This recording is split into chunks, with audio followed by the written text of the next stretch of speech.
This is the Mattioli Arena in Leicester, home of the BetVictor Championship League.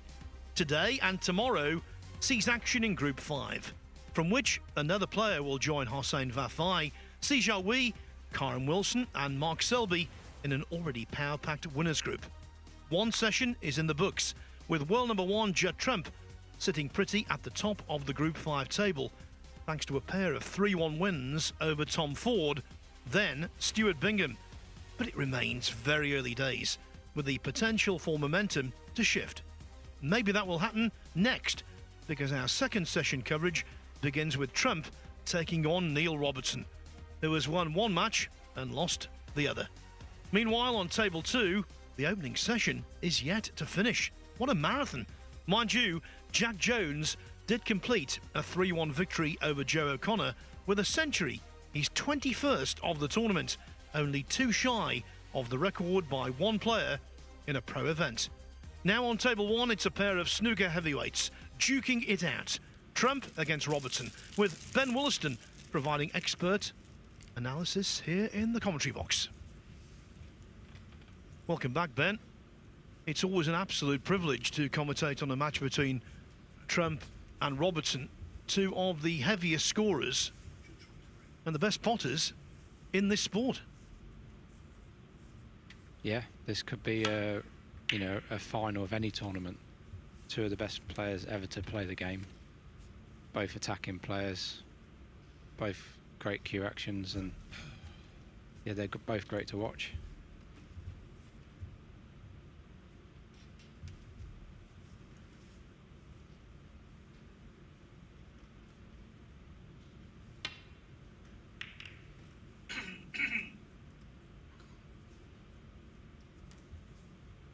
Robertson a little fortunate there.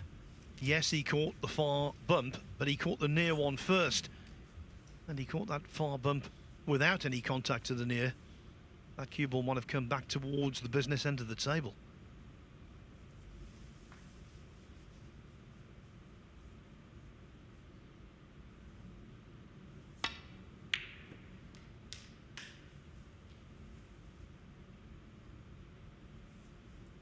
One.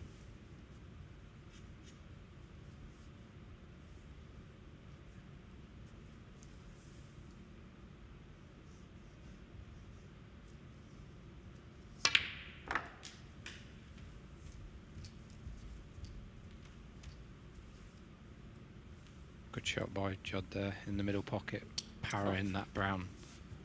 Always difficult to pot the brown at that speed going into middle pocket, but he's perfect on a couple of reds here.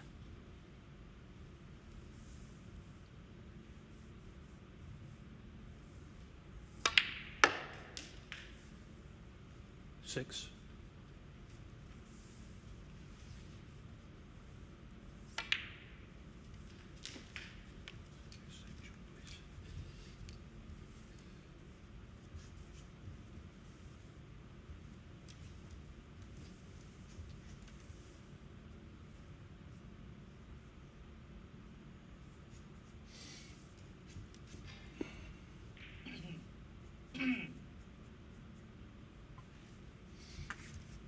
Referee Ian Wagstaff. I used to play in the Coventry League with him.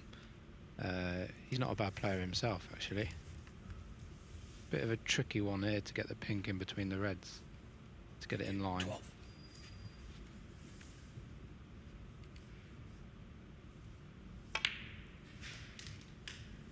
I always feel it's 13. a good thing if a referee does have snooker ability, because they have an appreciation for the game, much like Rob Spencer, one of our other referees here. He was a good player as well. I think the best snooker playing referee was a gentleman from the West Midlands, my part of the world, who for many years lived down in Bristol, Bob Chandler. He made a 147. 147 late in life, actually. 19. I think he made it in his early 60s. Wow, that's impressive.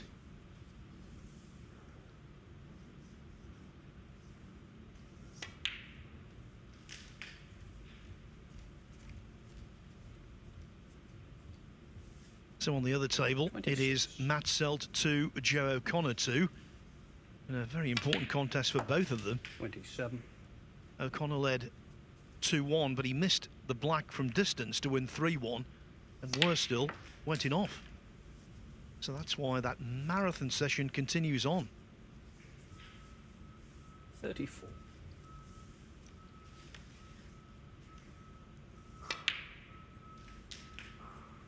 $35.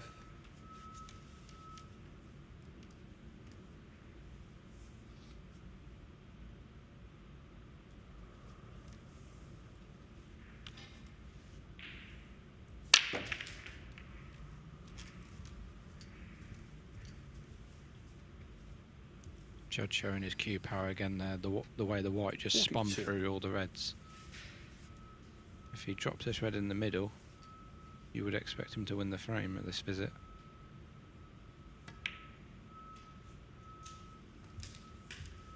$43. Just had dinner and he's straight back at it here, Judd. Looks sharp again.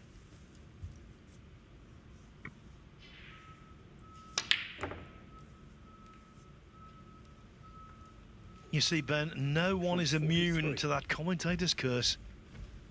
It's extraordinary how it happens. Extraordinary. Who would have thought he would have missed that? Yeah, incredible. He looked perfect that whole break. Looked really sharp and then just missed the ball. You just can't believe he'd miss one in 1,000. 1.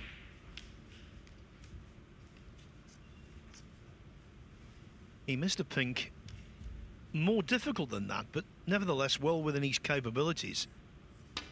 In that epic final of the UK Championship they played in 2020 that went really late. It was during the COVID-19 pandemic. I believe it was played behind closed doors. And Robertson ended up the winner because, as I say, Trump missed the pink to that very same pocket. 7. Yeah, I think it was in Milton Keynes. Very strange times to watch, you know, such a big event with no crowd. It was really unusual, but you know, it will still go down as Neil winning the UK Championship. So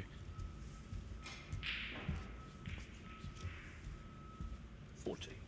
Yes, and the year before, when there was a crowd, Robertson beat Trump 10-9 in the final of the Champion of Champions. One of the greatest matches ever. 50. Robertson made 5 centuries. Trump contributed 3. Trump actually had got one hand and several fingers on the trophy, but Robertson won the penultimate frame after needing a snooker and then made a 137 to wrap it all up.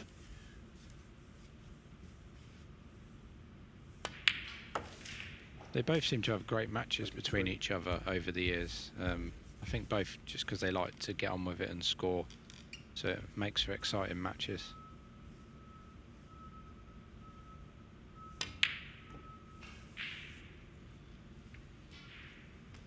Well, just as surprising as Trump's miss on the pink was Robertson's miss on the black.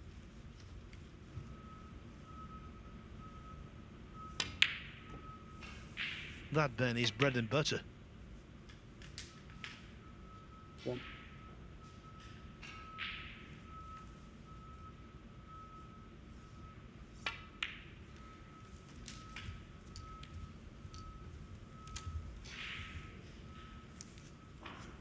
$6.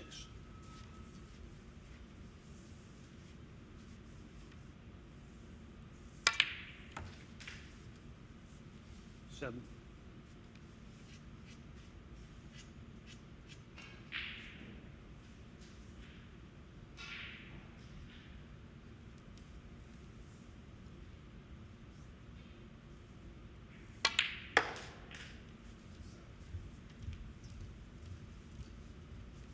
Lovely use of side. Wanted some angle on this red and he's got it.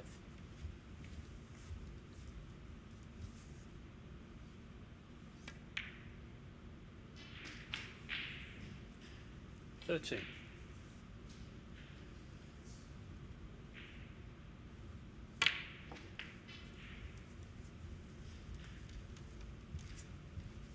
At this level, when you miss a black off its spot, it normally proves costly. And that seems to be the case here. 20.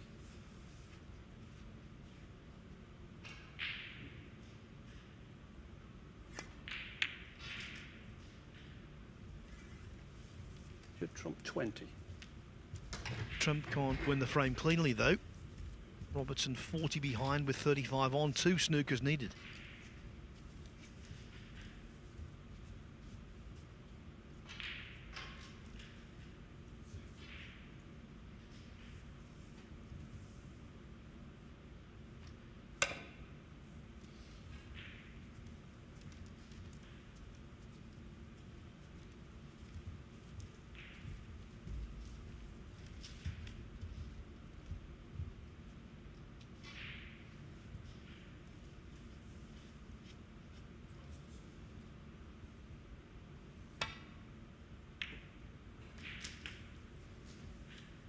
All a moot point now about the snookers. That's definitely it.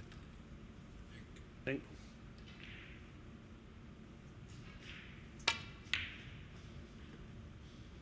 Should trump 1 and the frame. Both of these giants of the game made a 1 mistake in that frame. But it was Robertson's miss black rather than Trump's miss pink 7. that hurt, as Trump has a fluke. 9. You prefer not to have a fluke in that situation. You like to have them when they count. Yeah. 12. Might see a few exhibition shots coming from Judd here. Bit boring so far. 16.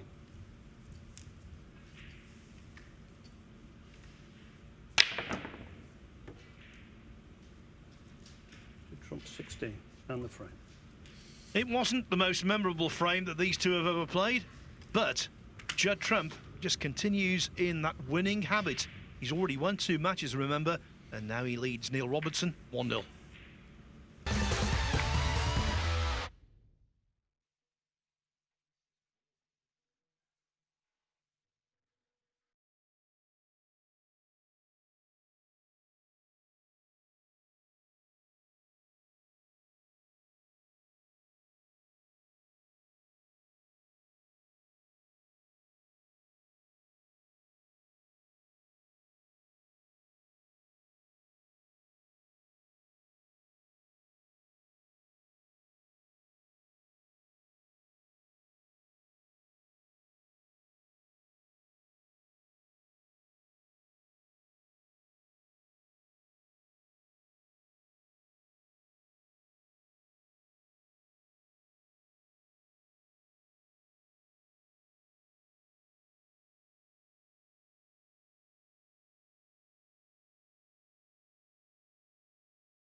Judd Trump has won well over £1 million so far this season, Frame 2. but he's not satisfied. He wants more prize money, more titles.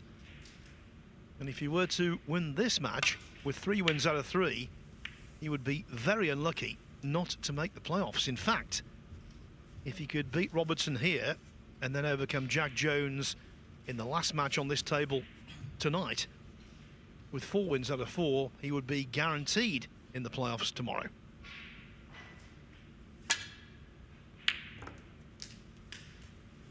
Relentless. 1. Yeah, Judd Trump special, that was. Brilliant pot.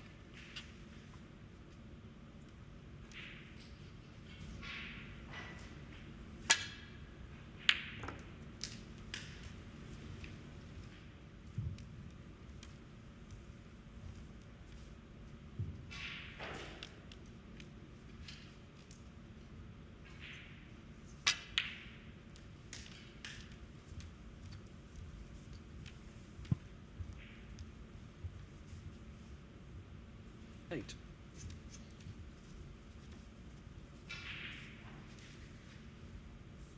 Well, the way the balls sit here, Trump will be licking his lips.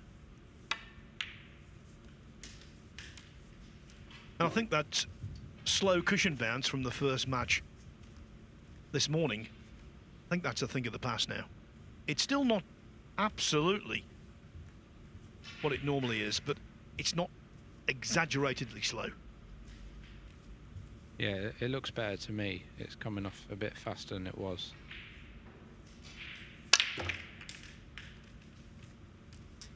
Another great shot there by Judd. Screw through the reds, and he's perfectly on the red to the corner pocket. Now, are you thinking what I'm thinking?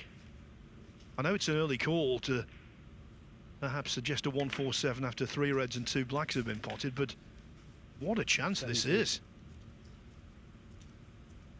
Yeah, the reds look in good positions. They all, not really anything's covering each other. They're in about as good as you could hope for, the reds here.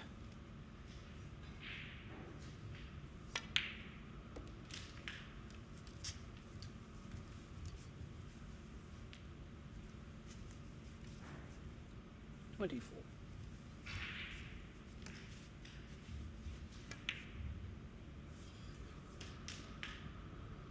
25.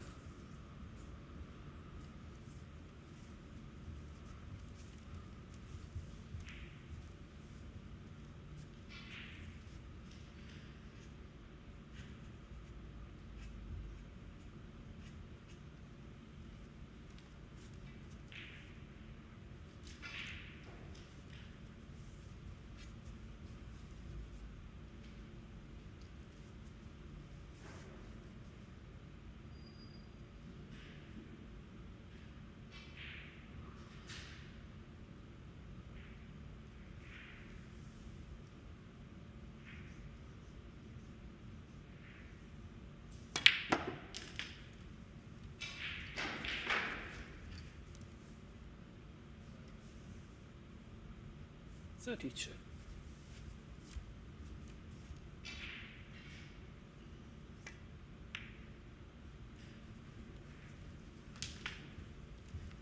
$33.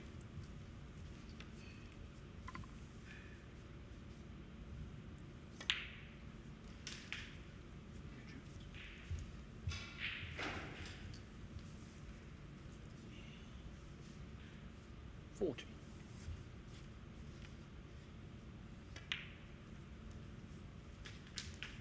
41.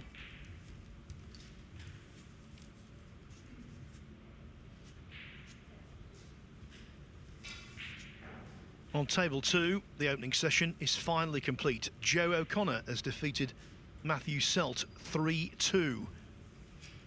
Selt missed the penultimate red. O'Connor cleared up, knocked in the brown, left Selt requiring a snooker, dropped ideally on the blue, and Selt conceded there and then. So 48. 2 matches played for Matt Selt, 2 3-2 defeats. As for O'Connor, 1 win, 1 loss. 49.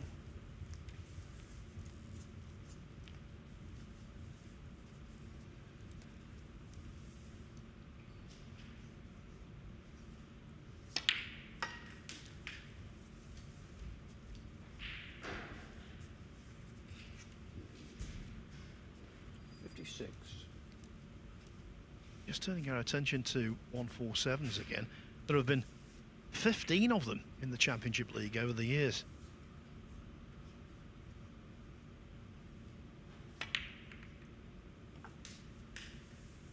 $57. And Ben, this could easily be the 16th. I'm not saying anything yet because I don't want to curse him.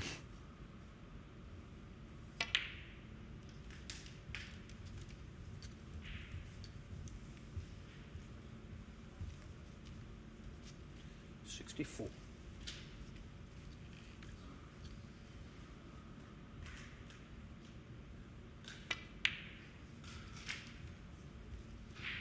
$65.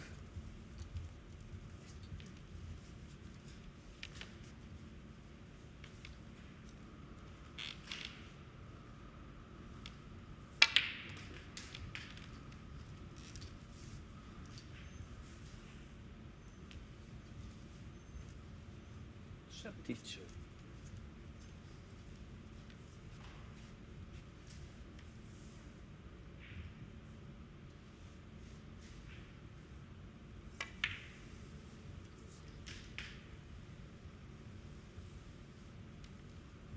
Well, he's out of ideal position. Completely out. At least that was frame ball. I'm trying to put a positive spin on it. This black, even though it's in the opposite pocket, it's quite similar to the shot he had against Kyron in the Masters at 3-all. Get in.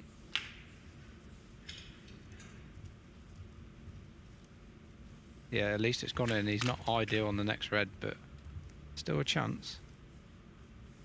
80.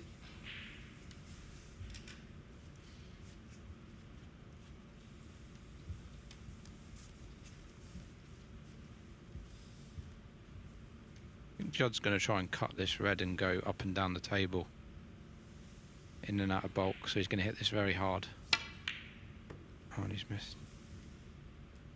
What a shame. What a shame. Just that positional misstep from Judd Trump. Nevertheless, 10 reds, 10 blacks are good enough to win the second frame and very swiftly take a 2-0 lead over Neil Robertson.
Mixed feelings for Judd Trump. Yes, he's delighted to have 2 wins to his name already today. He's a frame away from a 3rd win. He leads Neil Robertson 2-0, but he knows that was a glorious chance for what would have been his 9th 147 in professional snooker. Only 80.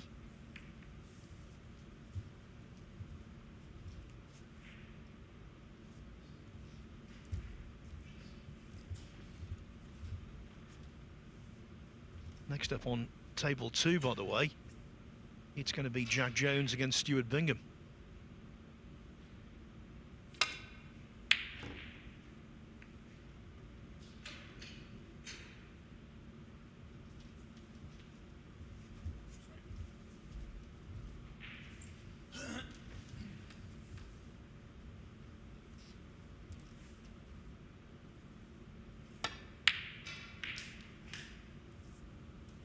Here we go again.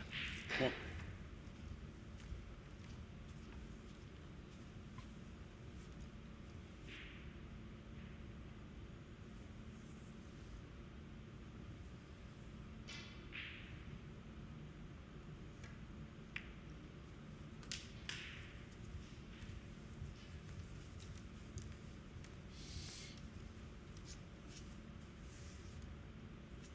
Eight.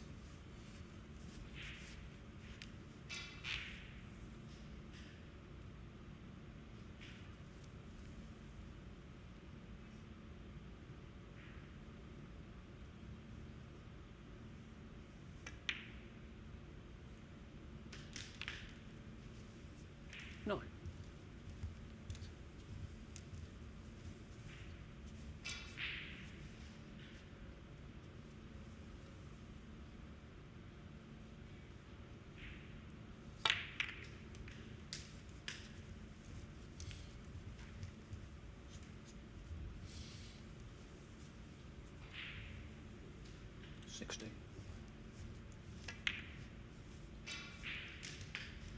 70.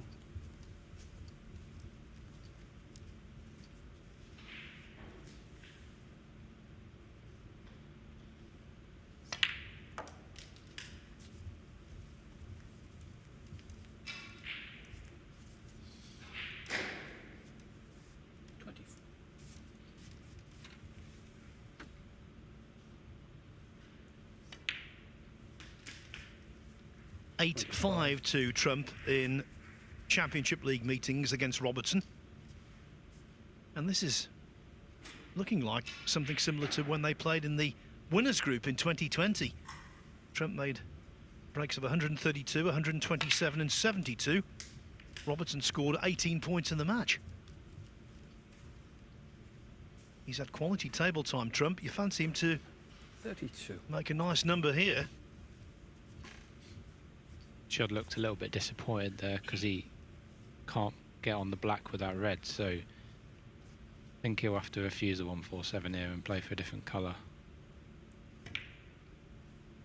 It's a pink it is. 33.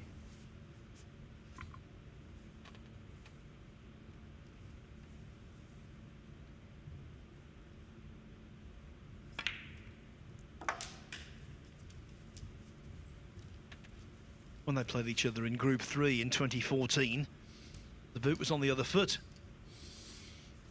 Trump only scored 7 points in that match, losing 3-0.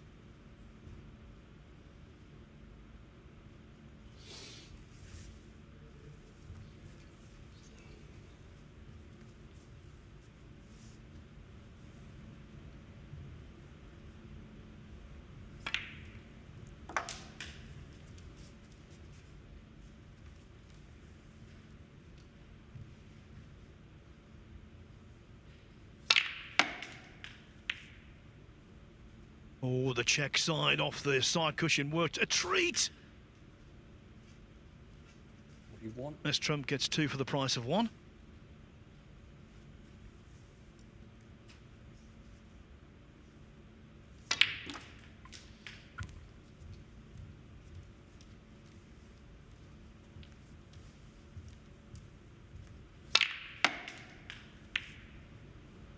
There's the rogue red going down the table off the yellow.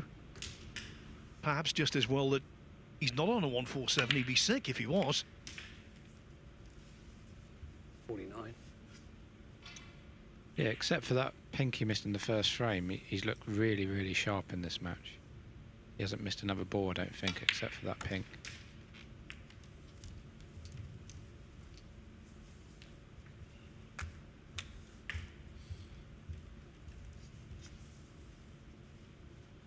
$55.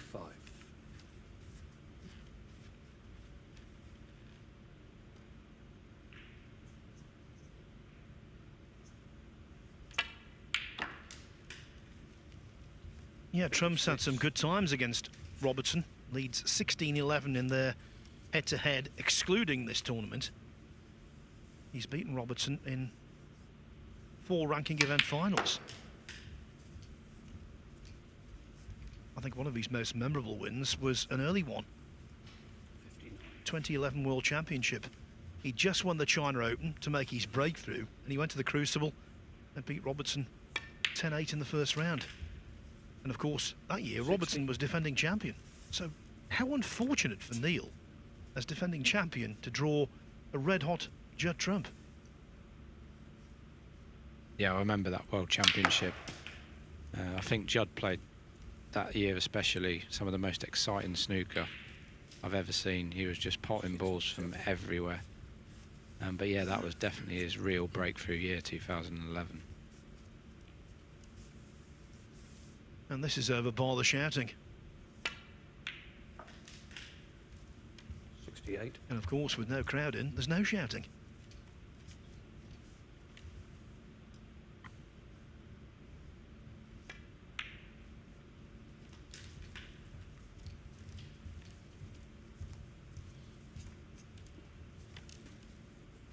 $73. This is their 4th meeting this season. Trump beat Robertson 74. in the quarter-final in Saudi Arabia, on the way to that £500,000 first prize. He also beat Robertson at the UK Championship in the last 32. Robertson's win came at the Champion of Champions 6-4 quarter-final. 81. But this has been one of the quickest matches you can imagine.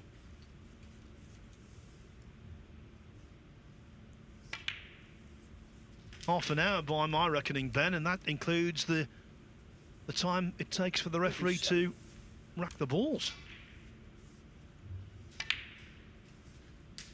Yeah, so probably about 25 minutes playing time, something like that. Very quick here from Judd. And he'll be looking to make, I think, his first century today. Yes, you're right. Against Tom Ford, he made breaks of 61 and 79. 94.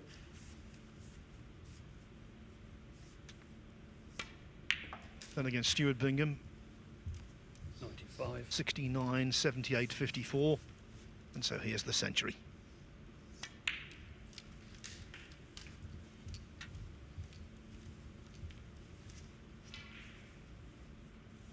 50 for the season.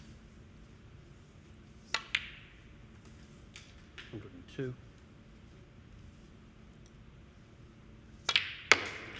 105.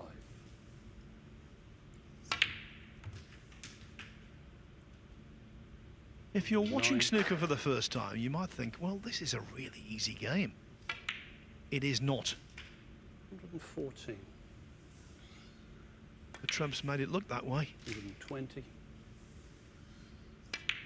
127. Judd Trump missed out on a possible 147 in the previous frame, but there was no mistake there in terms of clearing the table. 127 from Trump. He is topping the table as he tops the world rankings. In dominant form, he defeats Neil Robertson 3-0.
Well, what a world #1 worthy performance that was from Judd Trump.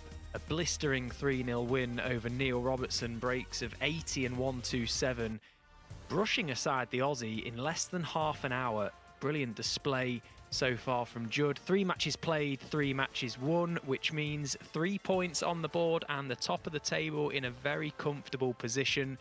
Tom Ford, Joe O'Connor, 2 matches played, 1 match won for the pair of them. Jack Jones as well, the only other unbeaten player. Just the 1 match played, 1 match won. Jack Jones is currently in action over on table 2 against Stuart Bingham. Here's a little look at what's to come, what's still to come this evening. Our next match on table 1, our feature table here at the BetVictor Championship League, is Leicester's very own Tom Ford taking on Matthew Selt. Table 1 will be concluded with Judd Trump against Jack Jones. And over on table 2, the evening session, as I say, is kicked off with Jack Jones, Stuart Bingham, and that will conclude later on this evening with Neil Robertson against Leicester's Joe O'Connor.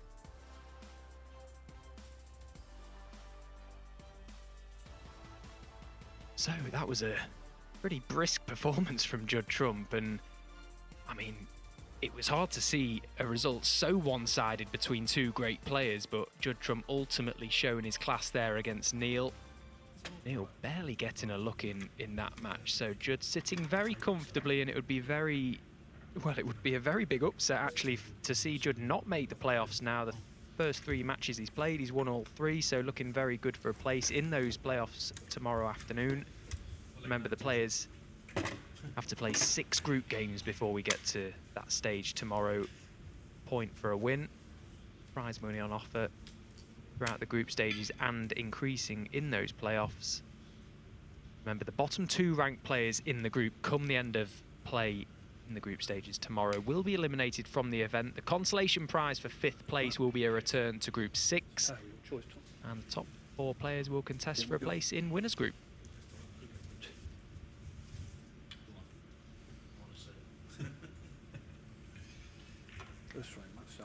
Matthew Selt breaking off.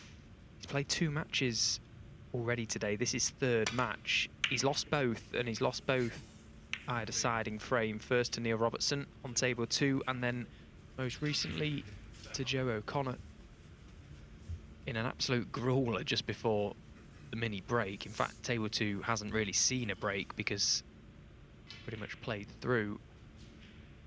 Tom Ford, very impressive in his first match against Neil Robertson. 3-0 he won in very quick time as well. Breaks of 88, and the highest break of the group so far, a 137.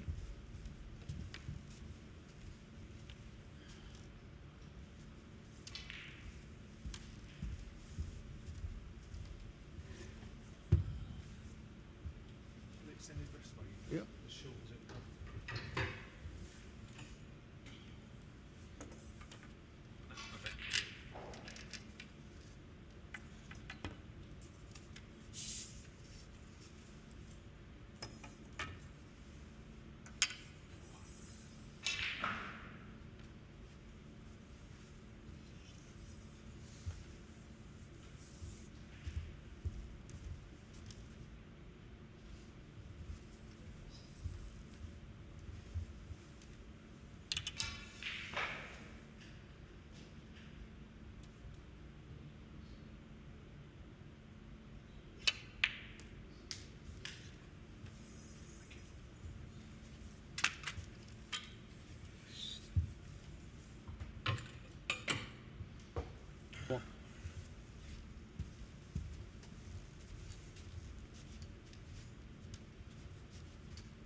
Well, a half chance early on for Matthew Selt, but it's been a bit of a struggle so far today. He's not quite able to get into any sort of rhythm yet. Of course, that can all change very quickly, but I suspect there might be somewhat of a stalemate unless Tom can pot this red left of the pack, which I don't think he can quite get through to. So Never nice to see, is it, Ben, when this happens very early on in a frame, a colour going over the corner pocket. But hopefully with that misplaced safety shot now, that will resolve the stalemate. Yeah, that poor safety from Tom. Yeah, should Matt pot this red, that'll end the stalemate. So yeah, it's good news for both of them, really.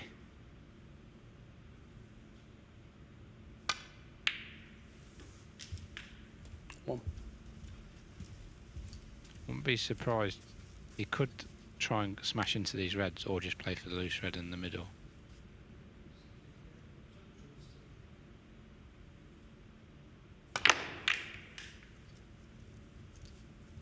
Could be something said here.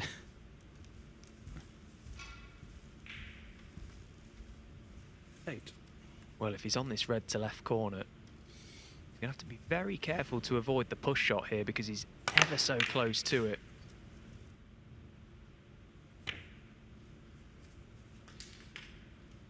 Nine.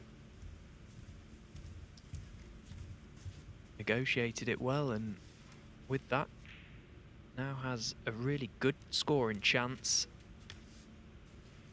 Took the option to get the pack of reds into play early on. Very aggressive shot from the black. It was a good shot to play, really. Trusting a little bit to looking where they finished, but they landed just nicely for Matt. Can you see where that mark is? Yeah.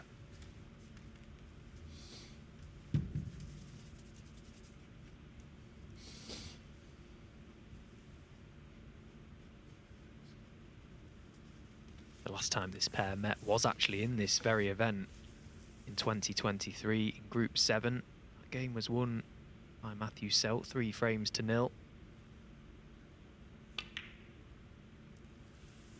They've played 10 times throughout the career, and it's 5 apiece on the head-to-head, so very little to separate them.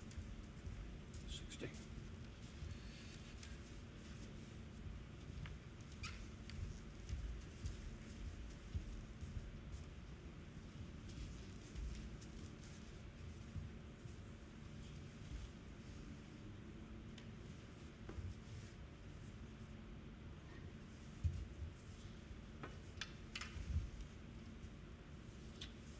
Cheers.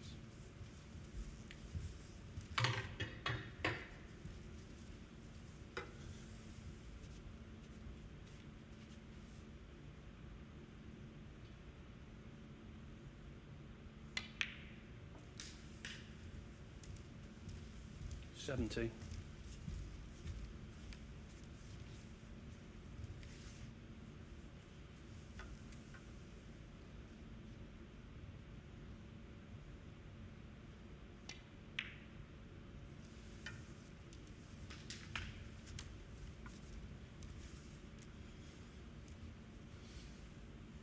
$24.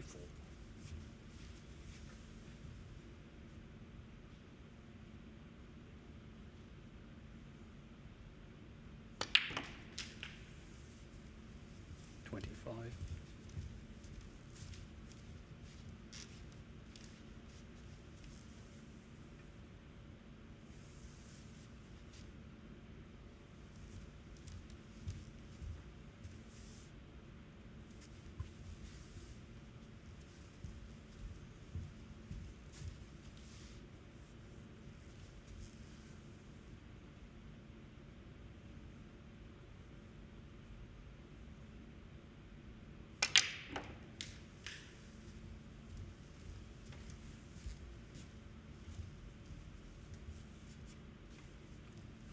$32.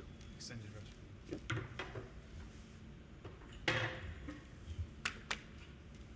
That's fine.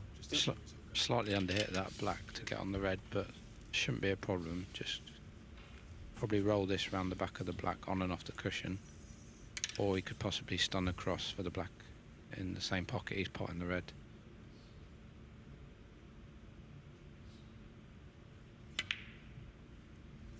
Yep, no problem.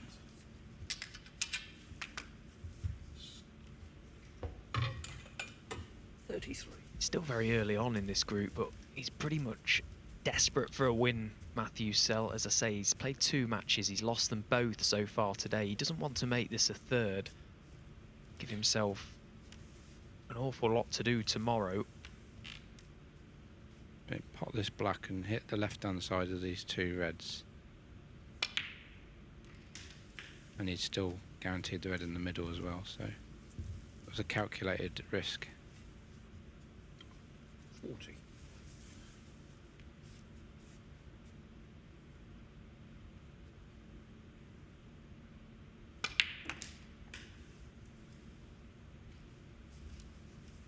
$41.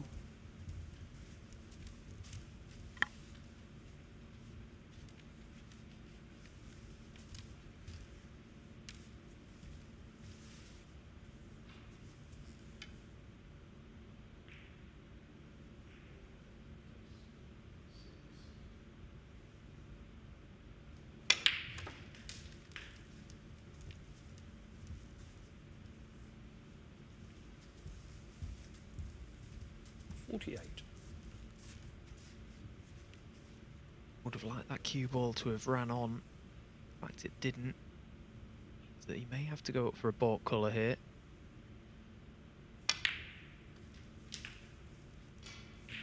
Momentarily just chasing his cue ball, and that is not a good positional shot. He's misjudged the cannon to the red. He never shies away from letting you know exactly how he feels, Matt Selt, does he? He's very expressive out there.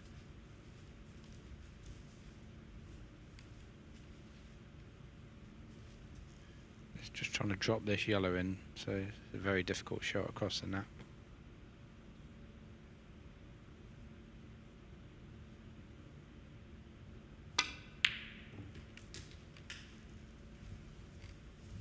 Great pot there from Matt. 51. Thought he was just actually going to roll the yellow in for the red that's on the bulk line, but he powered the yellow in. Still break still going.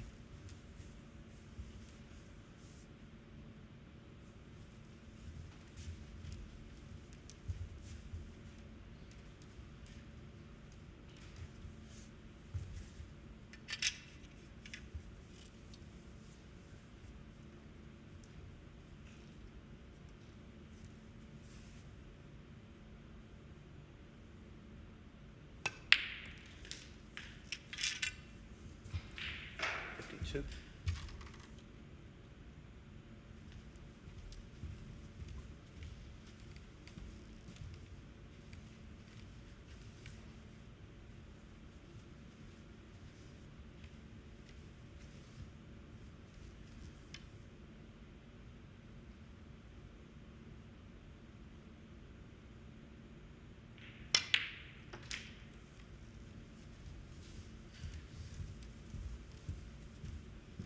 He's a very capable player on his day, isn't he, Matthew Selt? He's been around for a long time. He's very streetwise out there. 60. Got a very solid all-round game as well, and I think even by his own admission, he's probably underachieved in the game.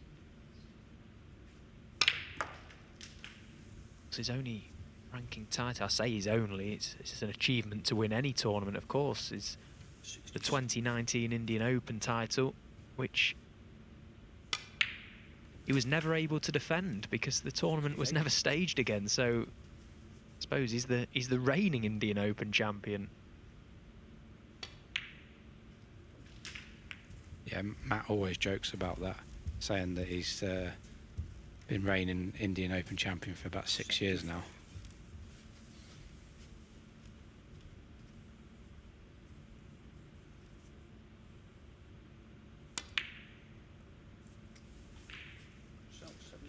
Well, a 75 break in the opener, more than good enough. There's the nod from Tom Ford. So it's been a slow start to the day from Matthew Selt, but he's made the better start of the 2 here on table 1. He leads Tom Ford 1-0.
The current world number 33, Matthew Selt, making a good start to proceedings here on table 1, leading Leicester's Tom Ford 1-0. Over on table 2, Jack Jones is taking on Stuart Bingham. The Welshman currently leading 1-0.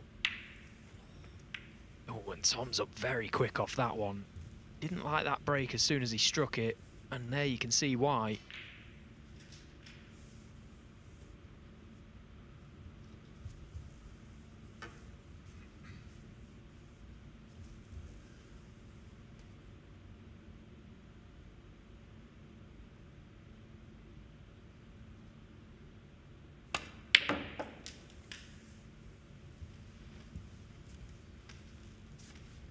One.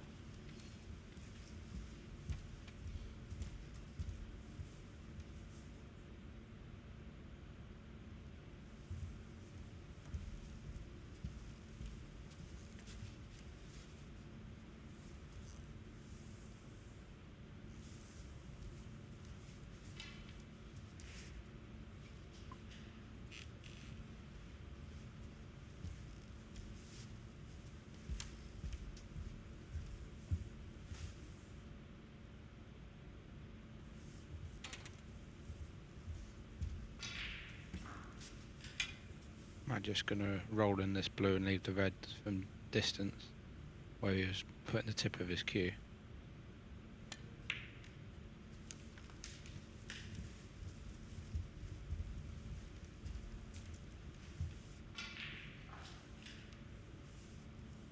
Six.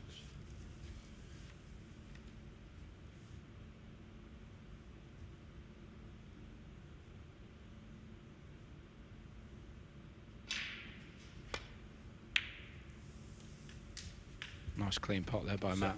Always gives you a bit of confidence as a player potting that sort of shot, especially when you know you're leaving other reds.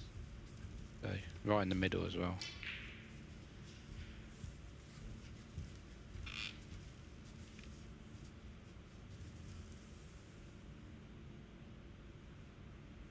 The chance to get into that pack as well as a free shot.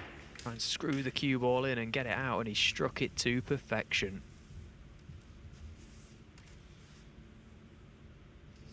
Let's watch the cue ball here as it goes into the reds. Plenty of backspin, pace enough to drag the cue ball out and bring reds with it. Great shot from Matt.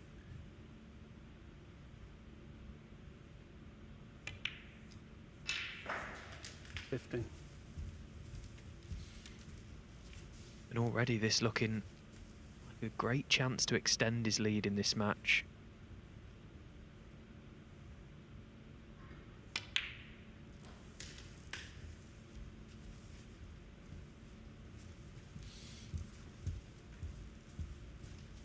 He's fought back in both of his matches so far today. He was 2-0 down to Neil Robertson, got back to 2 each to no prevail. And the same thing happened with Joe O'Connor. He was 2-1 down, got back to 2 each, just failed to convert that match into a victory. And although you do get £100 per frame won in this event, it's all about the points you receive for those wins. They're what make the difference. Matthew Selt, of course, returning from Group 4, where he finished 5th.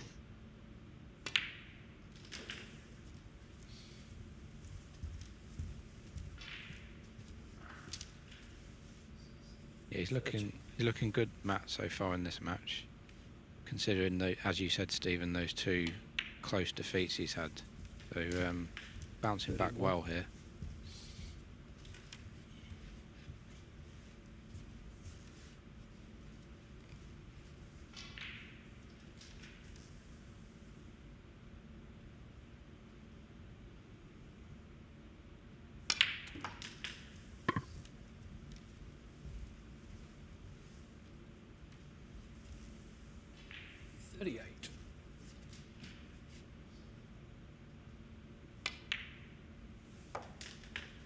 $39.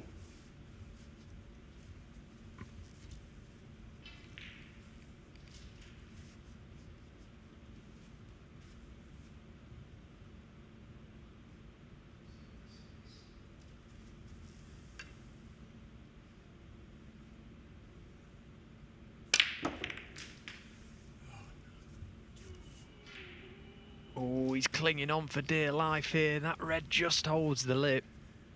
He was right behind that red, watching it agonisingly go close to that middle pocket. It just holds up. Took a little bit of a gamble there, Matt. Playing into the pack. They're already slightly spread. Just trying to promote them even further to make this a real chance, which it is now. It's a good job that red held up. Yeah, and it's that red being over the middle pocket makes break building even easier because he's got that there just in case he doesn't land perfect on one of the other reds. But yeah, it's an absolute golden chance for Matt to go 2-0 up here.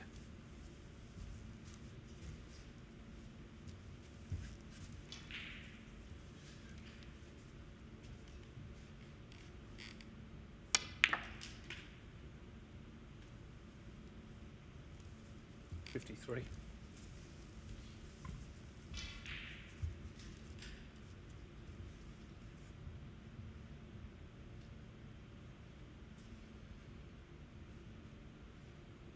Well, he's not overly pleased with that positional shot. The fact that his cue ball has just travelled on. This blue is thinner than it should have been. May have to hold the cue ball by playing a delicate cannon. And when you're doing that, there's always a chance that it can go wrong. That is one of the most frustrating things as a player, isn't it, Ben? When you're right behind the ball and you're absolutely perfect, and then all of a sudden you leave yourself in with a similar shot like that to the blue. You think the cannon can't go wrong, but it can.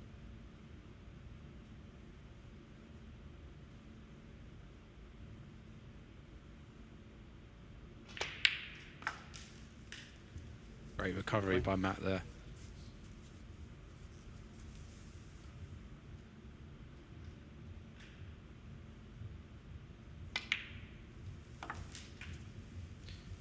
Yeah, it's quite often the most basic looking positional shots, I think, is when you know, start to go wrong in a break. It's the very simple shots that normally cost you breaking down in a break.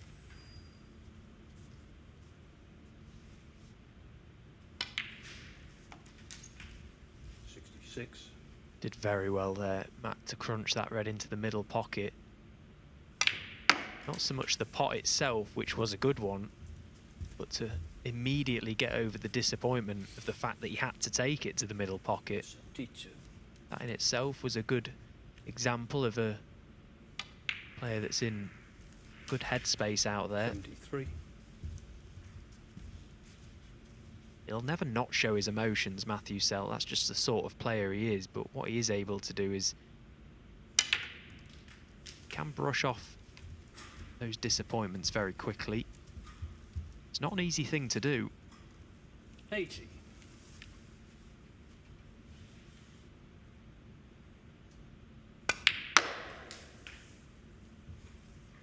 $81.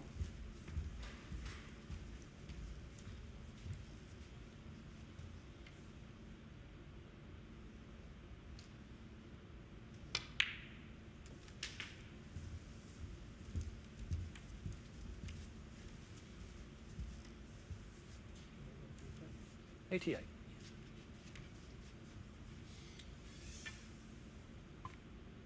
think Matt just asked Tom, is the highest break 137?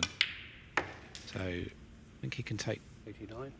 one pink here and then two blacks to beat the highest break by one. And that would be a nail in the coffin because it was Tom Ford that made the 137. Oh, that's why he was asking. 95. Tom should have said no, it was more. 144.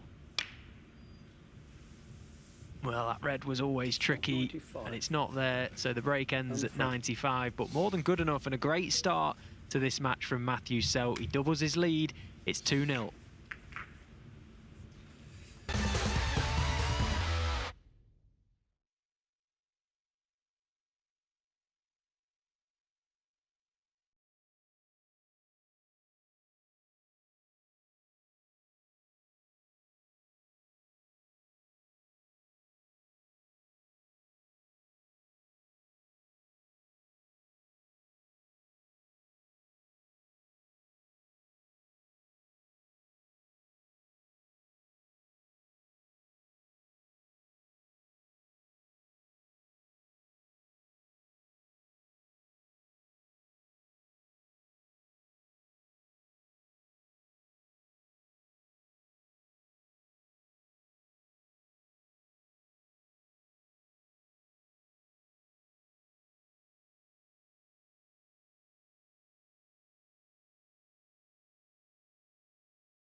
Breaks of 75 and 95 from Matthew Selt, and it's been a thoroughly commanding performance so far. Tom Ford yet to get a look in this match, and if he is going to, it's going to have to come quickly. All these group matches, best of 5, first to 3. Matt 1 away from victory.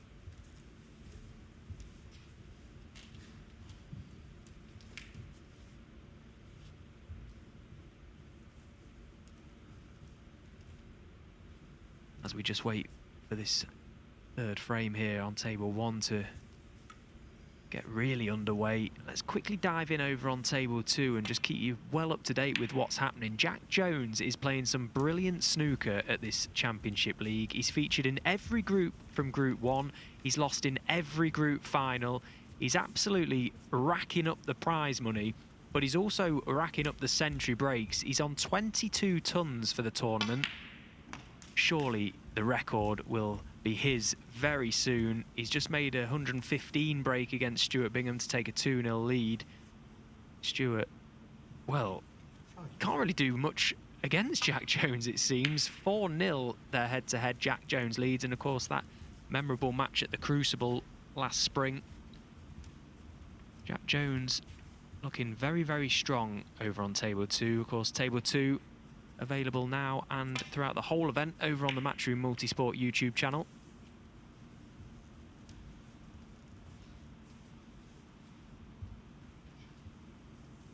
Some performance that, isn't it, Ben, from Jack Jones? He's made 40 tons this season. Yeah, yeah, 22 centuries in this, 40 altogether. That's like, I'd imagine there's only a couple of players in front of him this season.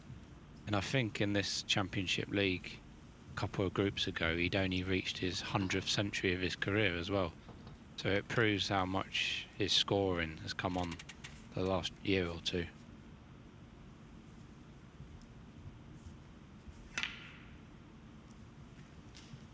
Yeah, to put it into perspective, Judd Trump, well, he's always in the latter stages of events. He's been in the quarterfinals at least of every tournament, bar one. He's made 50 centuries this season, Judd. So Jack is right up there with the likes of him. Brilliant stuff.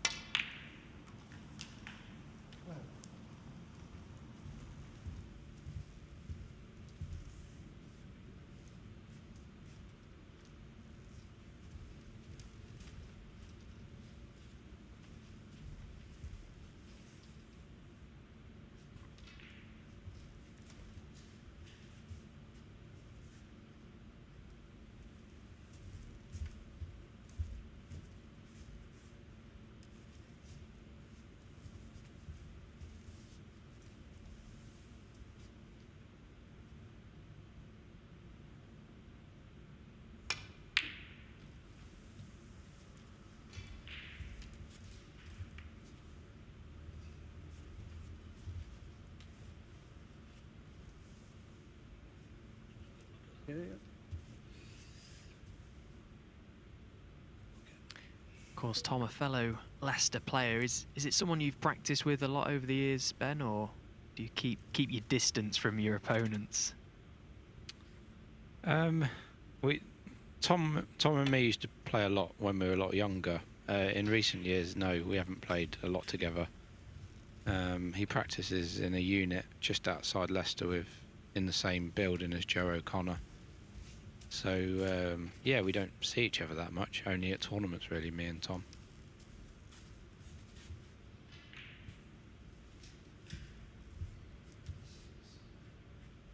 When you say when you was younger, presumably a lot of those meetings and practice matches would have been at Willie Thorne's, which of course isn't there now. I remember myself coming over as a junior to the Sunday handicaps that Willie's brother Malcolm used to run.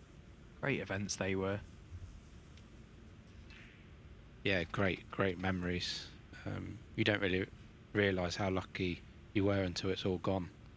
But yeah, everyone who went to Willie Thorne's club has nothing but good things to say about it.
The beauty with these short format matches is if you do go 2-0 down, you still feel like you've got a glimmer of a chance to get back into it. These players are so good, score so heavy, so consistently that 5. within the blink of an eye it could be 2 each. He doesn't look all that pleased though, Tom Ford. Again, he's another sort of player that never shies away from letting you know how he feels out there. Played brilliantly against Neil Robertson earlier.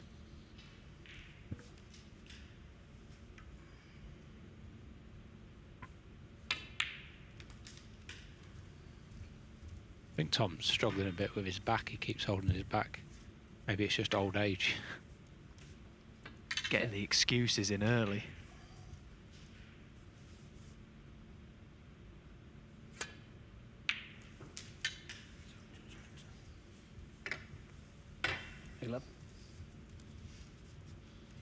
He was doing cartwheels around the table against Neil earlier.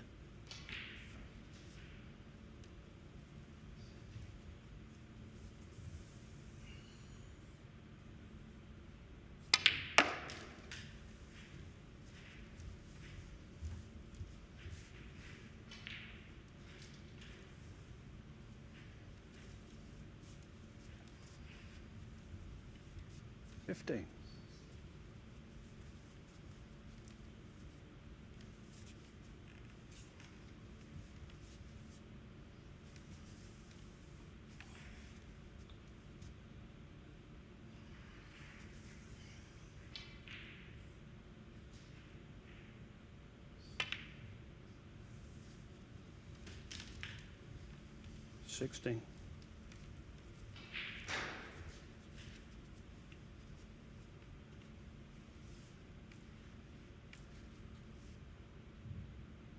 Some players would be tempted to come off the side cushion and go into these reds below the pink, but Tom quite often likes to pick the reds off. But he has gone into... Well, we tried to go into him. It's worked out alright. He's still on the red near the black. Yeah, a decision had to be made there by Tom. He took the chance to try and make something happen, try and open the frame a fraction more, because 21. it needed a very precise positional shot from that brown to land on a red. Although he's not out of the woods just yet.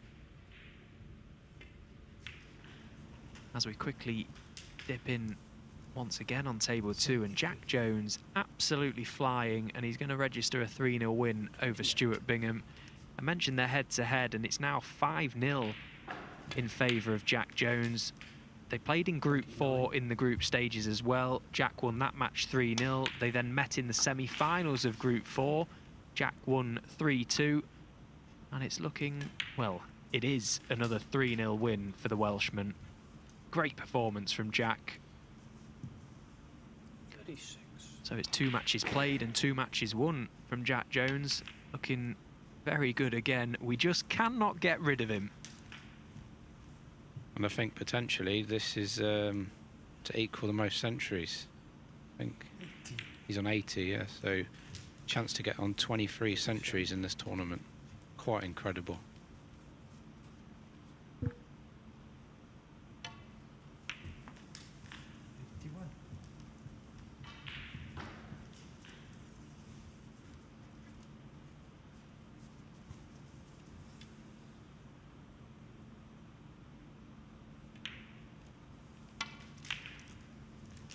Funny because we was just talking upstairs before this mini session started, Jack and Phil Yates, and talking about how sometimes pressure can be put on players when they become aware of certain targets or milestones. You know, you think of the Player Series events and the Grand Prix with the 1-year list. What a certain player needs to do to get into those events may add a little bit of pressure. Phil made Jack well aware that he was getting close to the century mark, but it just felt inevitable. He's been brilliant from shot 1 here at Championship League, right back in Group 1 at the start of January.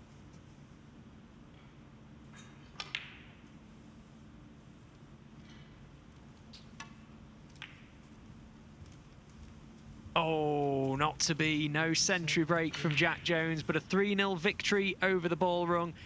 is more than good enough. Jack goes 2 matches played, 2 matches won. And maybe the century will come in his next game.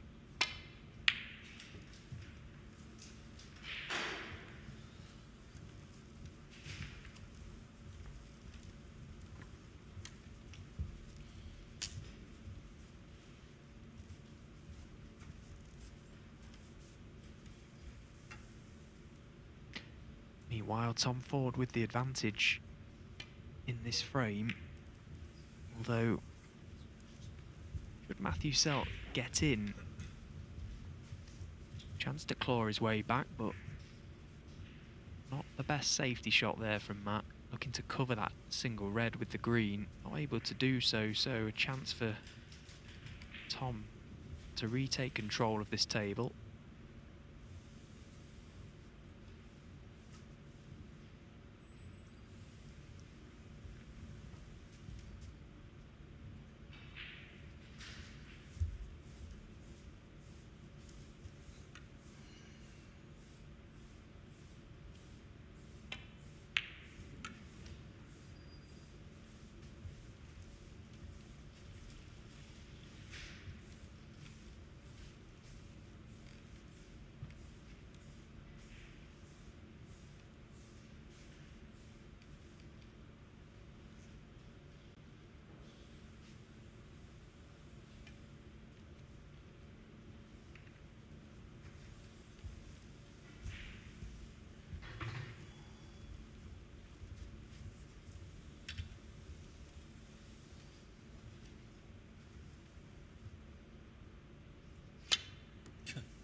And a miss.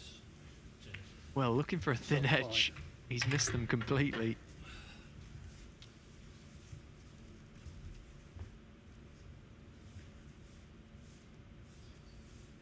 Yeah, I've done that a few times. You're just trying to, you know, you're just looking at the corner pocket, just hoping not to catch the jaws of the pocket, and then you take your eye off clipping the red as thin as possible. Because he was trying to hit the slightest bit of that red, you know, to hardly make it move. And then you look silly and miss it altogether.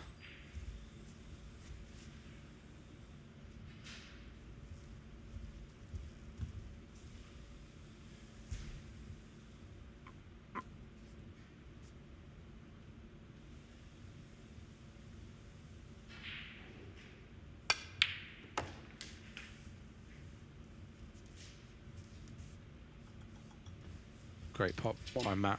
Got the perfect angle on this yellow to go into these reds below the pink. Yeah, that really was a brilliant strike from Matthew Selt. Made even better by the fact that he had the added bit of weight on the back of the cue with the mini butt. That always adds slightly more complex dynamic to the shot. Played it perfectly. Couldn't have picked the cue ball up and placed it any better.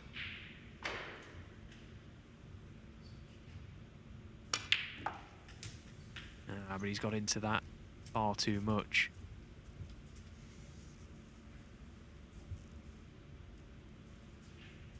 Yeah, I'd be disappointed not to hit any of those reds, and he missed the reds by a long way as well.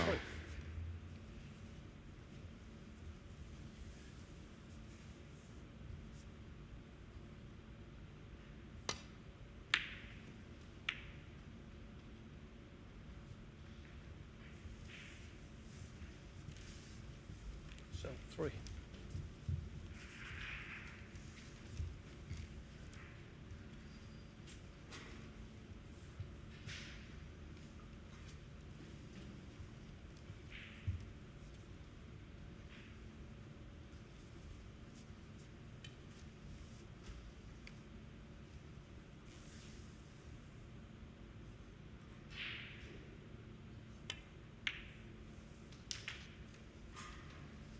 One.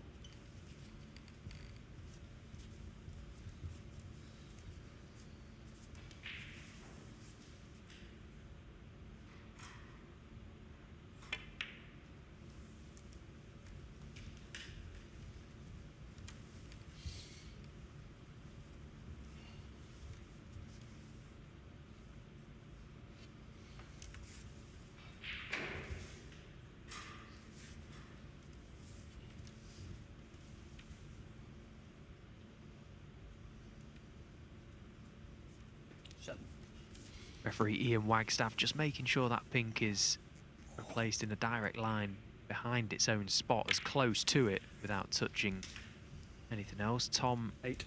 just looking to put the finishing touches to this frame now.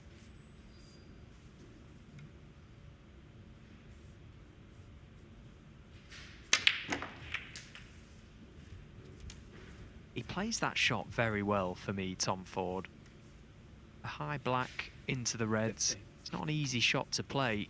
It's not an easy shot to get right, and seems to get so much work on the cue ball going through those reds. Usually lands. This time, he hasn't.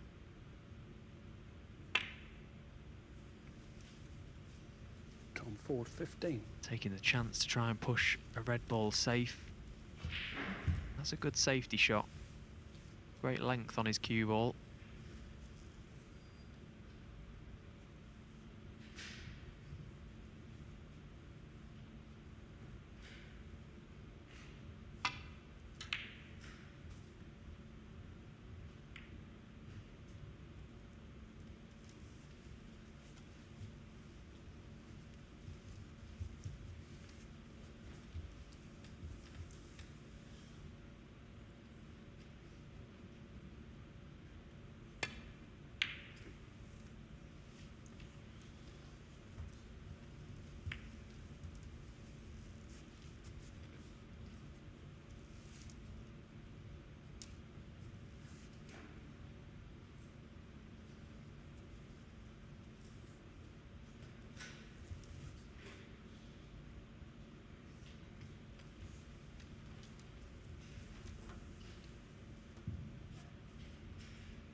Good safety from Tom there. Avoiding the double kiss and avoiding the black. Got a good white.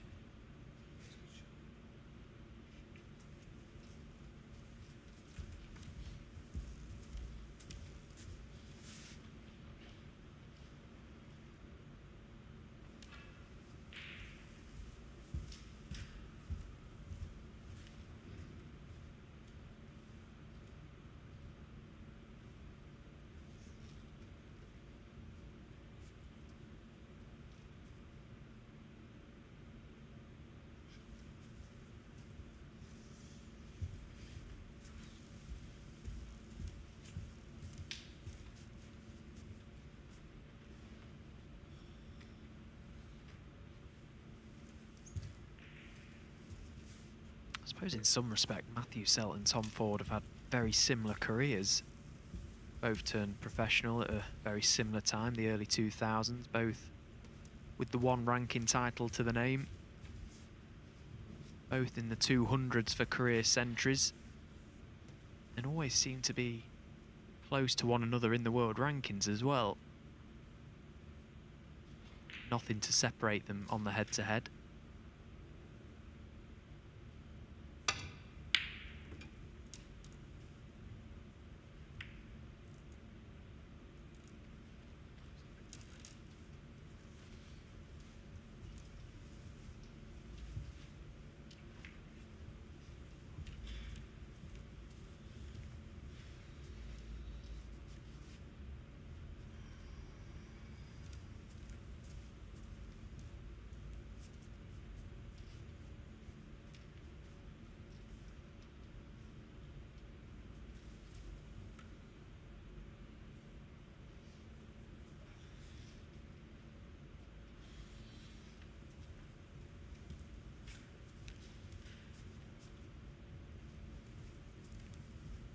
It's fortunate there, Matt, to cover that red to the right middle. You see the brown covering ball, so slight problems here for Tom.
Foul on this.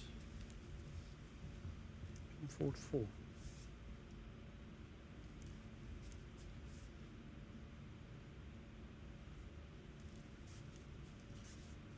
Well, Matt clearly convinced that this drifted. Yeah, it looked like it fell down Foul there on this. because he was playing that red probably half ball.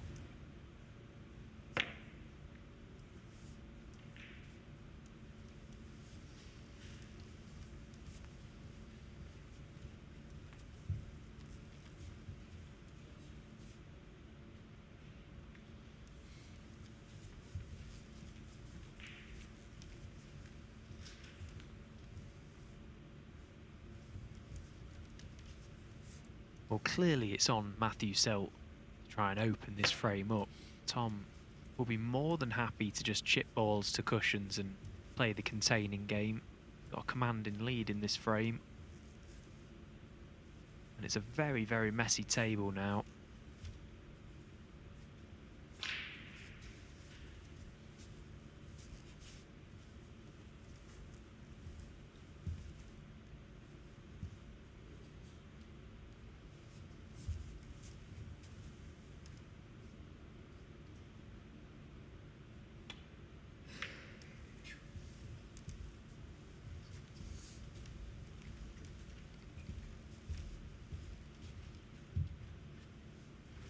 Again, he was up very quick, and I can only presume that means he's left the red closest to the yellow pocket.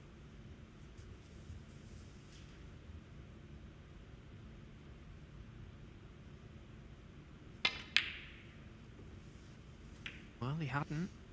Tom deciding to take a more difficult one with intentions of getting that cue ball back down this end of the table.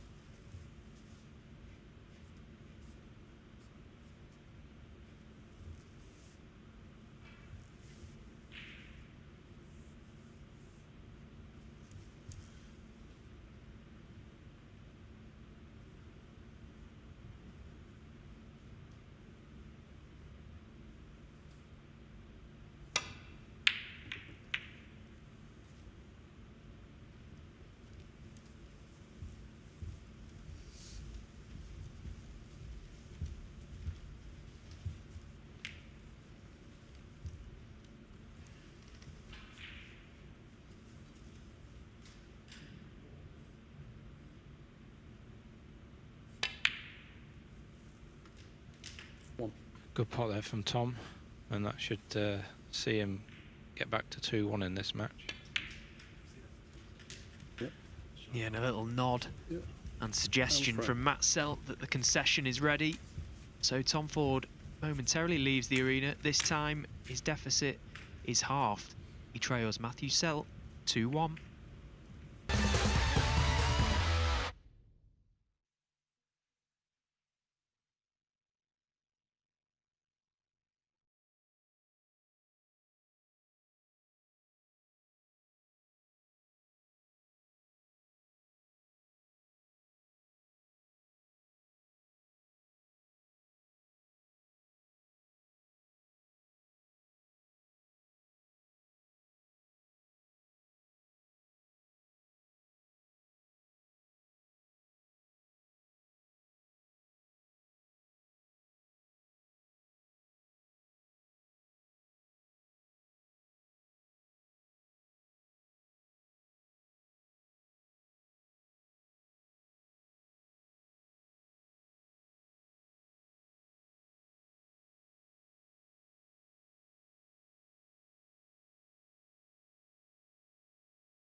It's not just table 1 in action here at the Mattioli Arena. Table 2 just across the other side of the arena, well involved as well. Stuart Bingham, a disappointing start to the day from him. He's played 2 matches and he's lost them both and currently sits at the bottom of the table. He's only won the 1 frame as well, Stuart Bingham, so it's been, well, a worrying start to the day for him. But of course, with this format, these matches can turn around very quickly.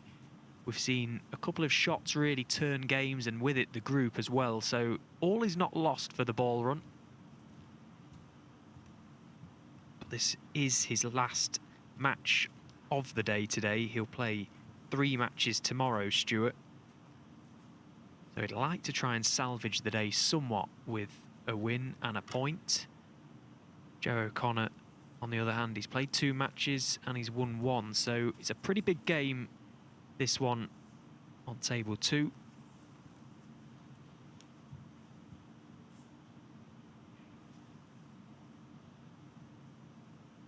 Joe O'Connor, of course, runner-up in this event last year to Mark Selby. Made his first maximum as a professional snooker player in tournament play as well in that event.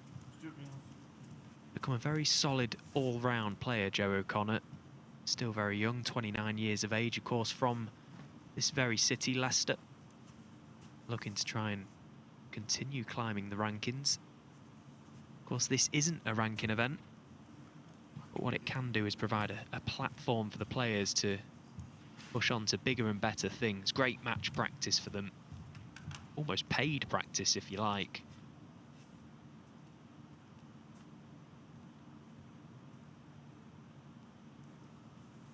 Don't forget, Table 2 is available over on the Matchroom Multisport YouTube channel. That's the penultimate match on Table 2. This the penultimate match on Table 1. Matthew Selt still in control of this match. 2-1, he leads.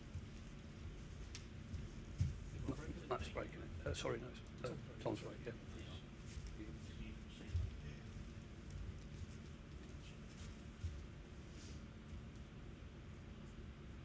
This is what we like to see, Ben. A bit of sportsmanship.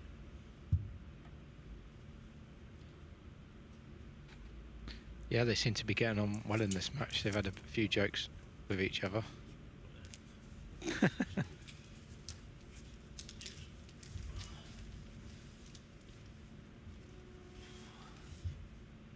4. It's on 4 to break.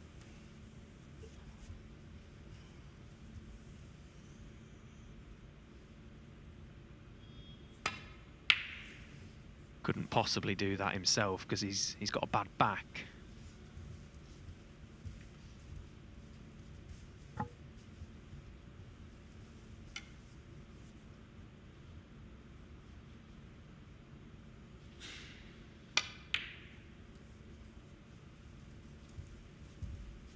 Both of them are characters, so I enjoy watching both of them play, especially together, playing together.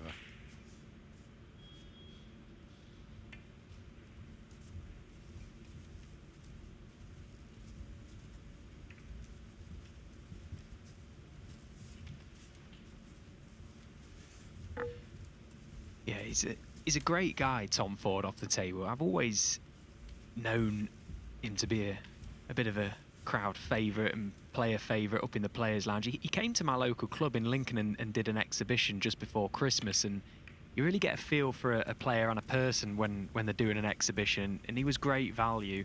The first 5 frames he didn't make a century break, and he was really nervous and gutted about it, and he was actually borderline embarrassed and said to the club owner, Phil, if I don't make a century break, you can have the night for free, kind of thing, just to try and ease the pressure.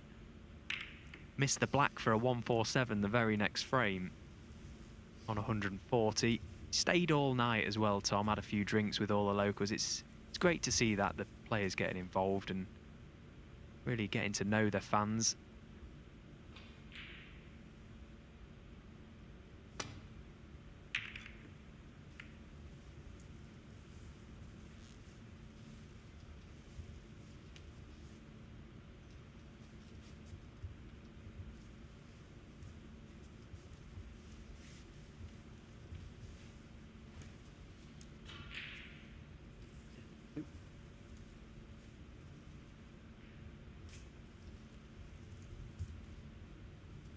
It's a pretty good safety shot that Matt's played there as well, cutting off the right side of the table, it seems, with the blue and the pink.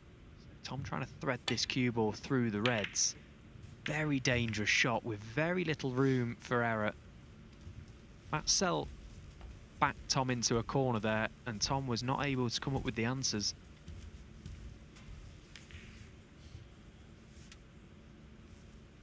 Yeah, it was a very, very tough safety for Tom there. He would have done so well to get out of that, but unfortunately for him, he hasn't, and he's left Matt a good chance in this frame.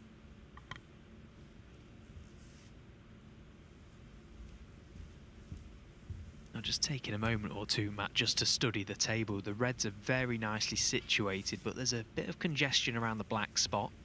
The pink spot is available, but may only be pottable into one pocket should it be replaced to its own spot. So what he's doing here is just trying to work out a route, a plan of attack of how to go about this break, looking for the problem balls to try and remove quickly to make it a more straightforward chance.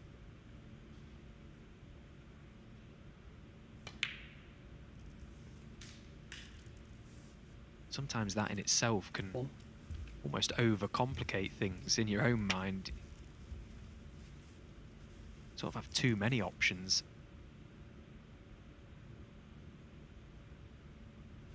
Yeah, that one red to the right of the black spots causing most of Matt's problems, really. If he can get onto the black as soon as possible, then it becomes a great chance. But as you said, he's already come straight on this blue, so not ideal straight away.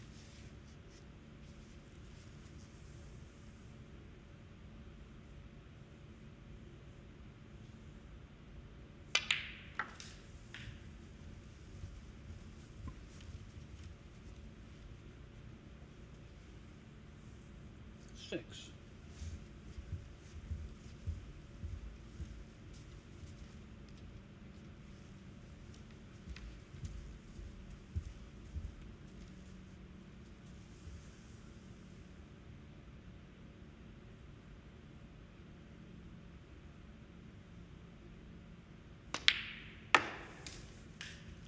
Seven.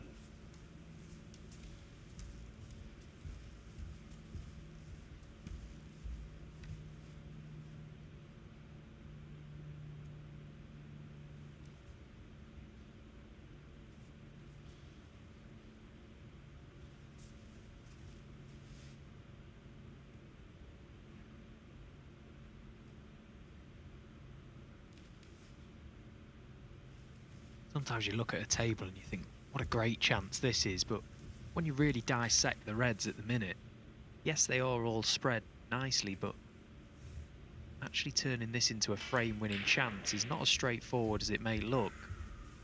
There's a lot of balls covering one another. As Ben mentioned, the red right of the black is certainly a problem ball, but it may not pot into any pocket. Plenty of problem solving for Matthew Selt here.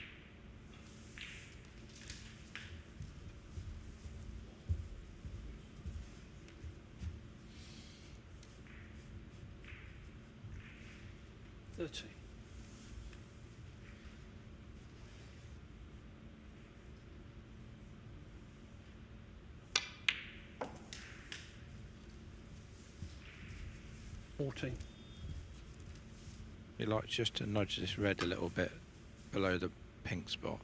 It frees the pink into all four pockets then.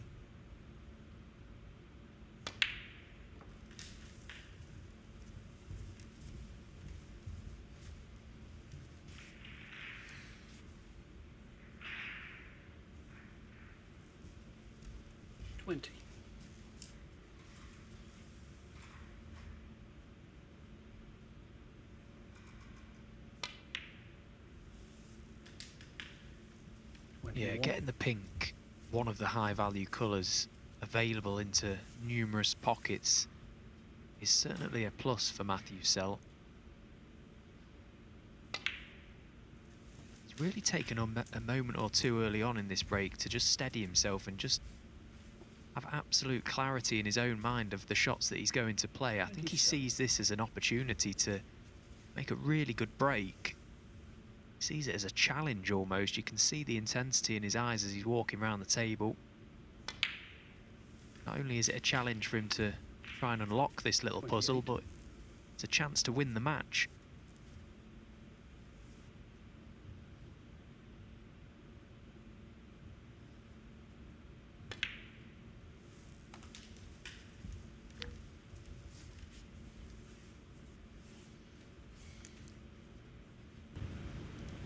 $34.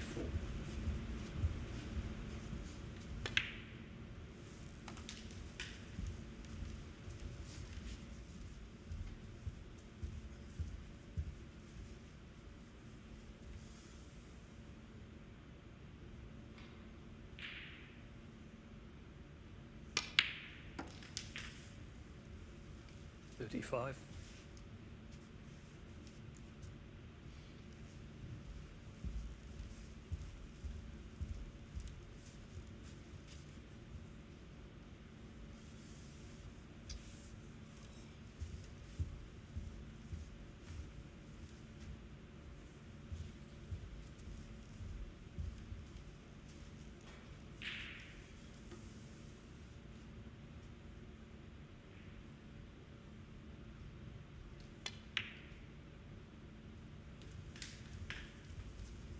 Like to be pretty straight on this red, so you can avoid Cannon and the black screwing it back.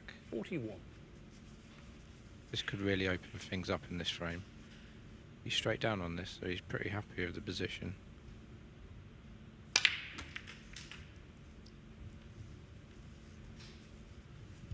$42. But that's okay as well. He took the black out of play, but he can now just focus on pink and blue.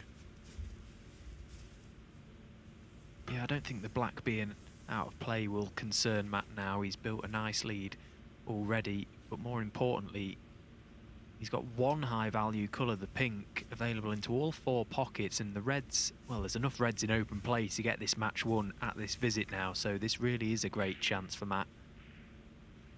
All about cue ball control. Just leave the white roughly on the black spot here for these 2 reds.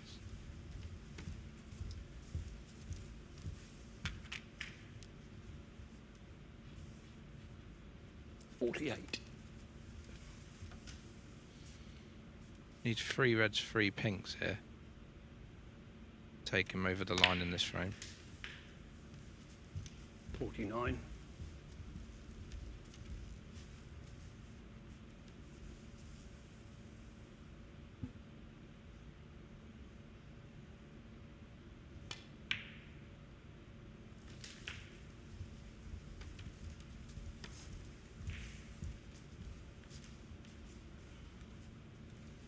$55.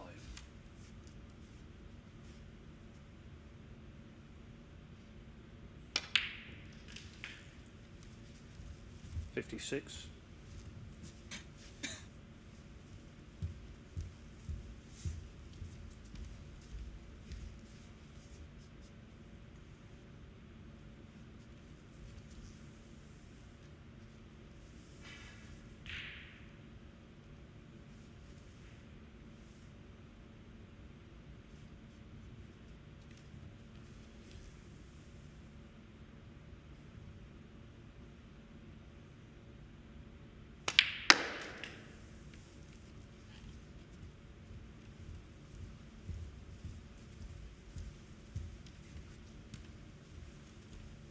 He's okay.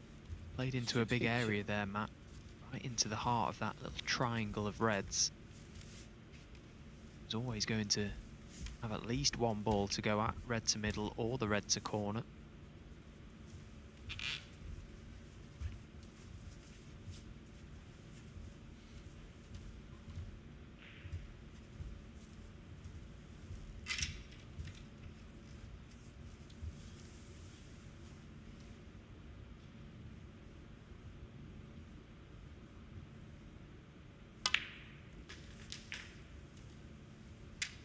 $63.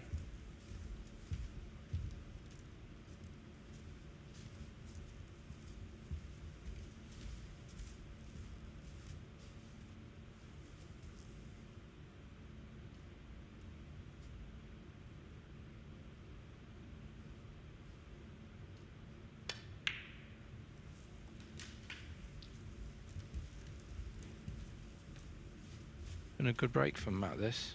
Mainly with the pink, this whole break. He's worked out 16. well. And if he pots this red, he'll definitely have won the match and stop Tom coming back to the table.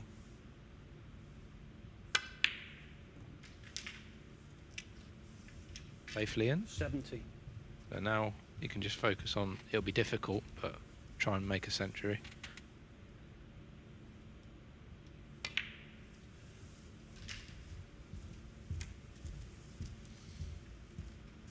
And of course, now the frame is won.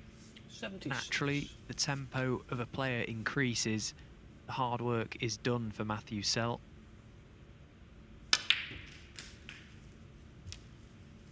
$77.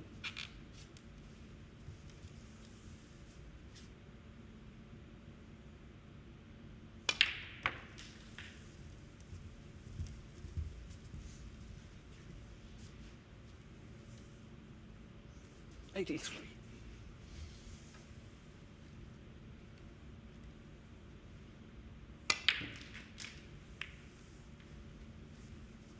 $84.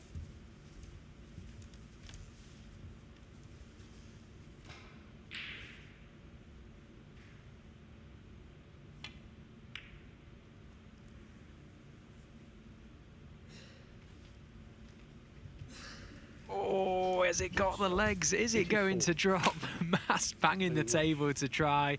It's going to hold the lip. Well, what a performance that was from Matthew Selt. Breaks of 75, 95, and that brilliantly constructed break in the last frame there. A break that was much better than it may have seemed. Matthew Selt registers his first win of the group, a 3-1 winner over Tom Ford. Now, a big match coming up next in around 5 minutes' time. Someone's unbeaten record is about to go. Will it be Judd Trump or will it be Jack Jones? We'll be back very shortly.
Welcome back to an ever-changing group, Group 5 in the BetVictor Championship League.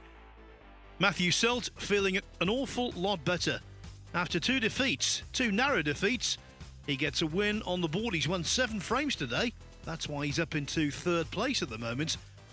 And he played pretty nicely to defeat Tom Ford, breaks of 75, 95 and 84. So, next up on the main table, we've got a treat for you because Judd Trump is clearly in top form, as is Jack Jones. It's going to be the highest profile match of the day, and you get the feeling whoever wins it, they'll be looking mighty good. Well, in the case of Trump, if he were to win, he would definitely be in the playoffs tomorrow night. As for Jones, with 3 wins out of 3, he'd be well on the way to a playoff place. And of course, the added interest with Jack Jones in that last win over Stuart Bingham, 3-0 it was, he made a century, his 22nd of the tournament. So he needs one more to equal the record for most centuries by a player in a pro event. Originally established in this tournament by Kyron Wilson and then equalled by Matthew Selt. So if Jones can put in a really good performance here, he could get the group, or the playoffs I should say, and the record wrapped up in one fell swoop. Joining me for this, the final match of the day on table 1, Stephen Horworth. And I think this is the match that has stood out for us, and it comes at a perfect time. By the way, I've got an announcement for you before we get underway. It's been decided very sensibly, I think, by Matchroom and the organisers that the winners group has been moved back a day. So it will take place on the 4th and 5th of March now. That's Tuesday and Wednesday, which gives a day in between the end of the German Masters and the winners group starting here. It really does make logical sense, because you could have 1 or even 2 players in the final of the German Masters who were involved in the winners group here, and clearly getting back in time would be mighty difficult, if not impossible. So, just to repeat, the winners group of this year's BetVictor Championship League Invitational will now take place on Tuesday and Wednesday, the week after next, not Monday and Tuesday, as originally scheduled.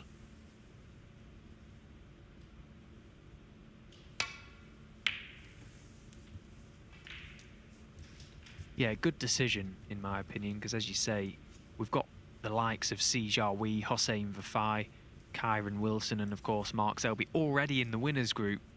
3 more places to be decided. You know, it's hard to predict, but should one of those players in that winners group win the German Masters, it could just add that temptation not to turn up for the winners group after such a great week in Berlin. That now is completely out of the equation. But what a matchup this is, Phil. Both players unbeaten in this group so far. Judd 3 from 3, Jack 2 from 2. Someone's perfect record is about to go, but from what we've seen, it's very difficult to predict whose it will be.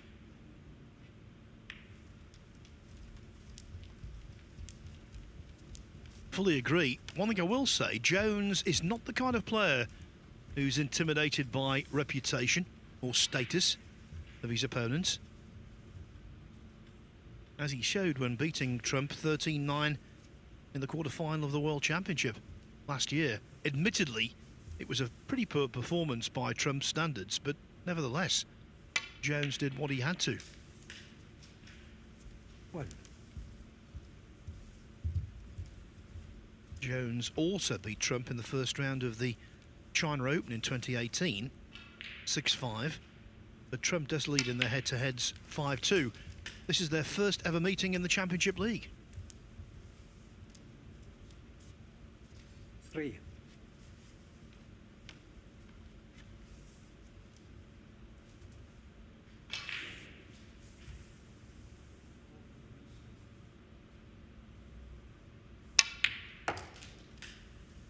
Oh.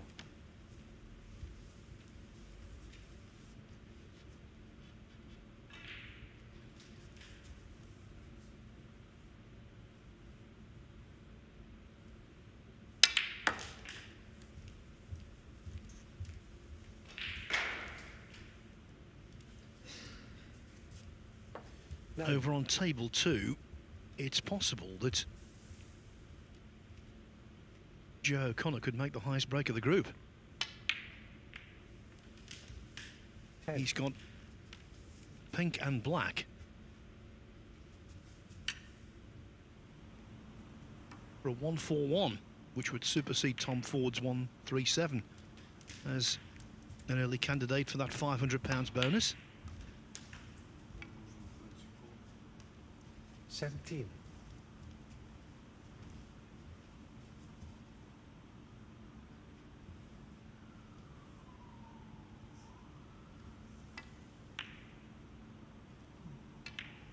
Oh, can you believe it? Tom Ford happy. 18. Joe O'Connor not so, even though he does equalise with Stuart Bingham at 1 frame each. Well, he missed a very similar black against Matthew Selt, did Joe O'Connor earlier on.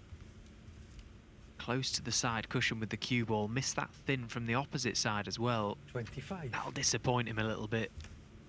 Remember, £500 for the highest break made in each group. Still plenty of snooker to be played before that's decided. Meanwhile, Jack Jones has navigated his way back down this business end and gone into the reds, and they've split very, very well. 26. He couldn't have wished for a better chance in the first frame against Judd Trump than this. Just got to try and play his way into this match, find a little bit of rhythm once again. Been so impressed with Jack Jones in this tournament.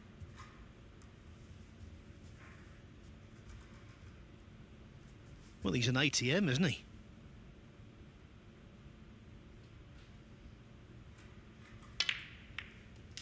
Money makes the world go round, and it seems as though Jack Jones is making a king's ransom in this event, fast approaching £20,000 earned, and we're only in Group 5. He's been the beaten finalist in all 4 groups so far.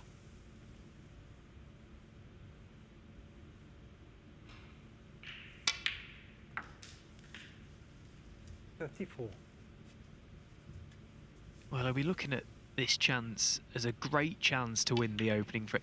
He should really win the frame from this visit, Jack Jones. He's worked these balls so very well. 41. This now is all about cue ball control, because there really are no more cannons to be made. 42. I also like his pace of play. I know at the start of the season he made a conscious effort to try and become a little quicker. He was never slow, but I think now he's got the perfect balance. Yes, he's careful without being 49. a little too ponderous for his own good. I think as the season goes on, having gained a lot of confidence here, I think he'll be quite a handful.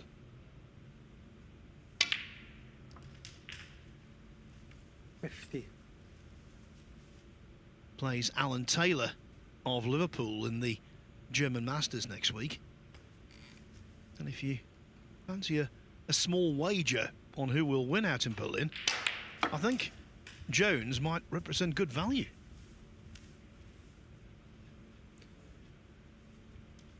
$55.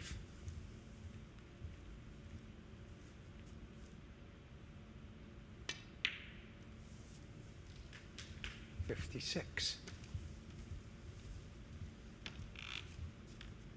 So black, red and one more colour needed to get over the line in this frame in pretty quick time from Jack Jones.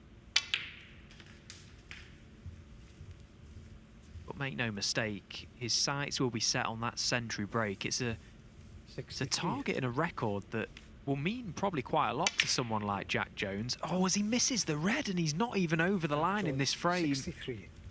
Well, talk about taking your eye off one. That was a shocker. 63.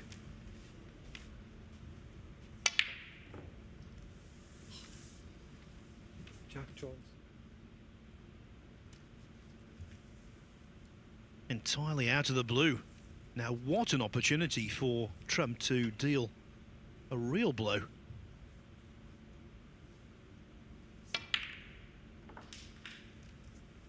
And with that shot, the opportunity has become even more glaring.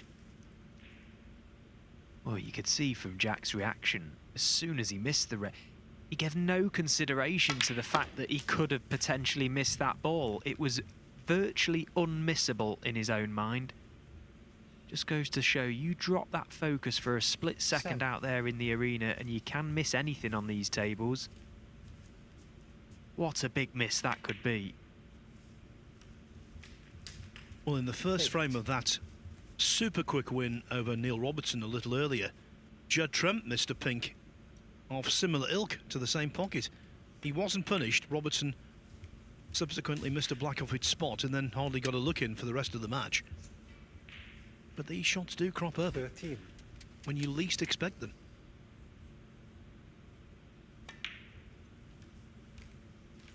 14. Now, I think it's fair to say here, Stephen, that Trump isn't quite under the same amount of pressure as he was when he was trying to clear up against Mark Williams in the Saudi Arabian Masters for a cool £500,000. 21. Yeah, I think that's probably an understatement, 22. Phil. What a clearance that was from Judd in that final.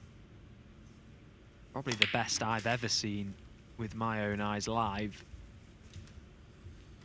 Just makes this look like chicken feed for Judd Trump. 29.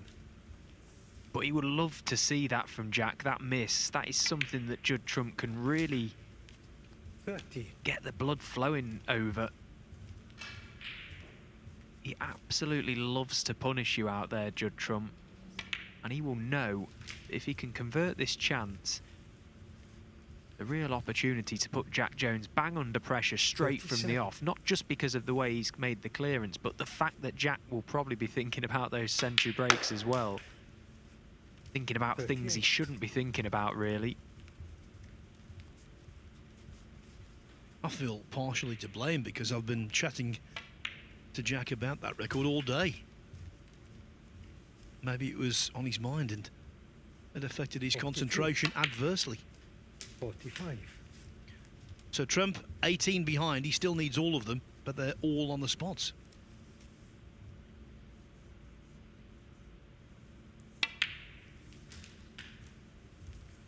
.48.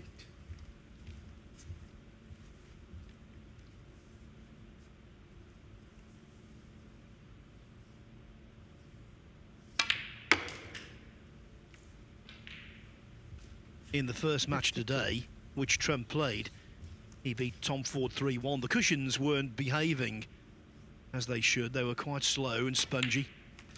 Now, though, the table, I think, is playing beautifully. 57. But he's underhit that blue by some way, so may have to go round the houses with this pink.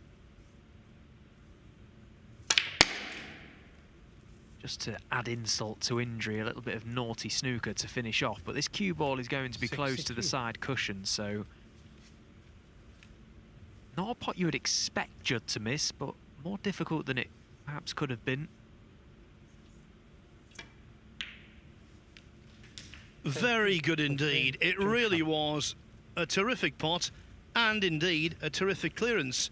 But he knows, Jack Jones knows, he should never have had the chance. Jones on 63 missing a dolly ball. Trump doing the rest to take a 1-0 lead.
Welcome back, everyone. If you watch the first frame of this match, well, you're bound to have enjoyed it because it was a really interesting one. For all the world, it looked as though Jack Jones was going to win it basically in a single visit. But on 63, he made a mistake and it proved costly.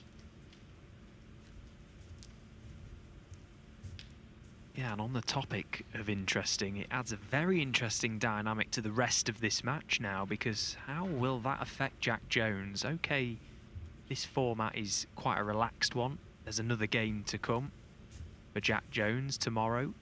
You know, in a knockout snooker, you either lose or you win. This group format, you've always got another game to come.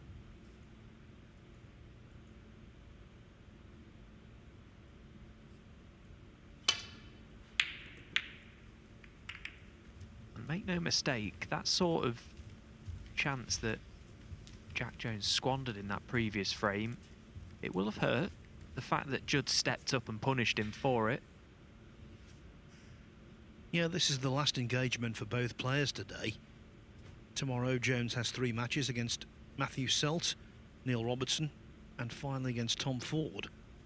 So he's still very well placed to qualify for the playoffs, certainly to finish in 5th place and continue on to Group 6.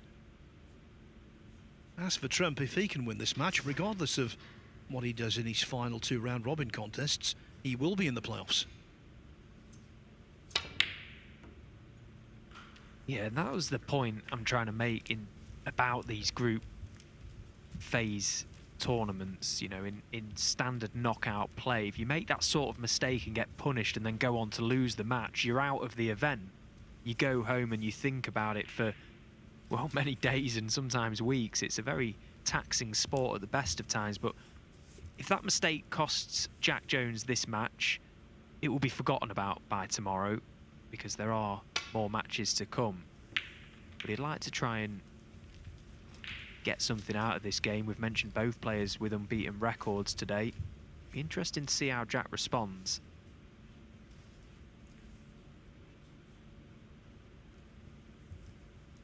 And Stephen, this isn't an exaggeration. If you miss an easy ball or throw away a golden chance to win a match and you end up losing, that's something you never forget.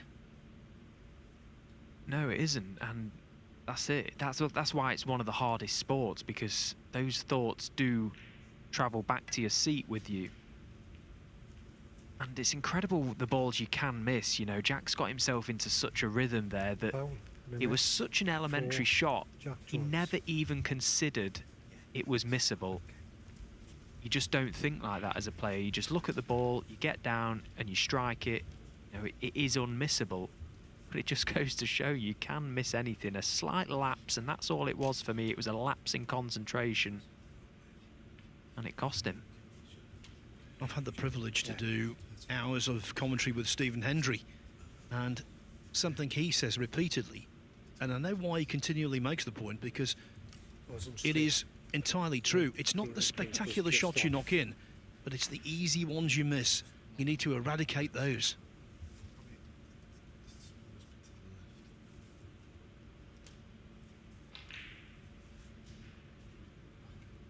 Yeah, and that's again another thing with this game that makes it so interesting and so enjoyable from an outsider's point of view. Jack Jones could knock in 10 worldies for the rest of this game. If he loses the match, he will remember that one miss. Yeah.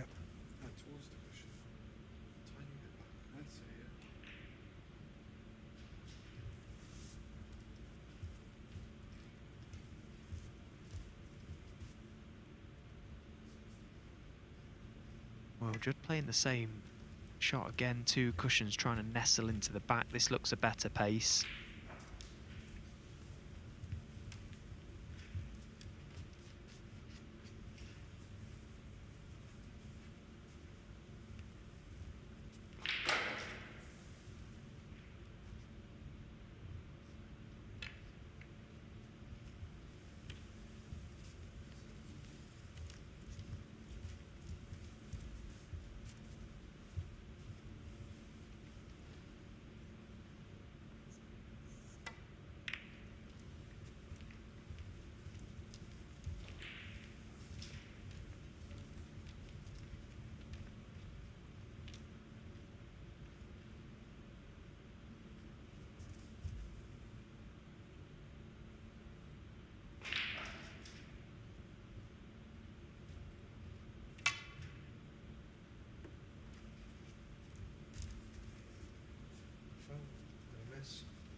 On the other table, Stuart Bingham about to take a 2-1 lead over Joe O'Connor. Third frame not over yet, but Bingham has an unassailable lead.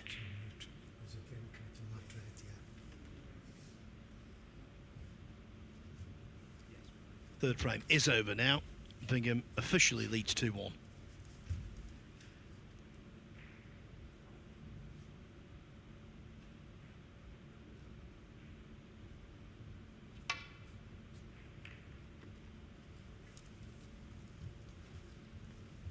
Better contact. Needed to be thin, but also to avoid any middle pocket jaws, particularly the far jaw.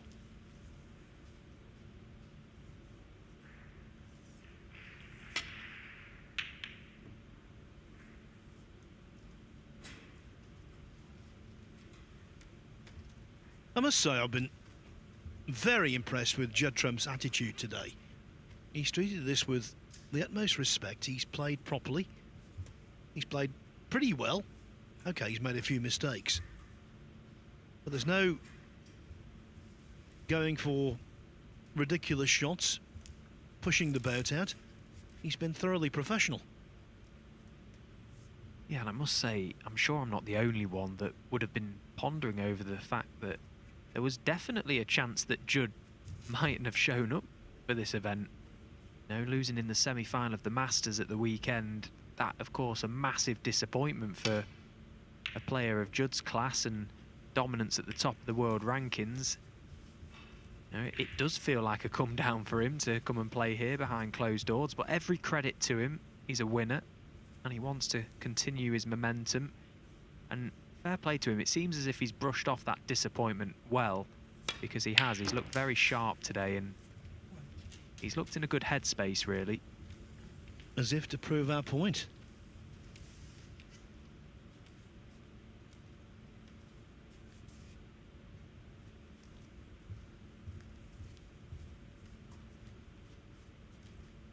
And that's not to take anything away from this tournament. I'm just purely basing on the fact that the atmosphere at the Masters must have been absolutely electric just from watching it on the television.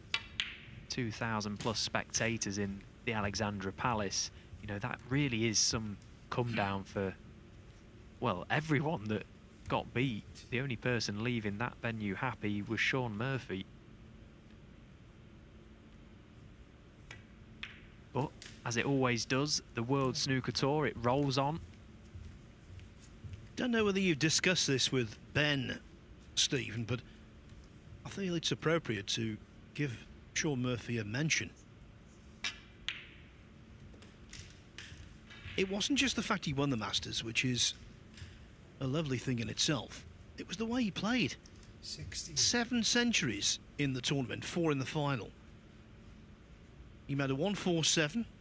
He beat some very good players, absolute elite players, actually, all the way through.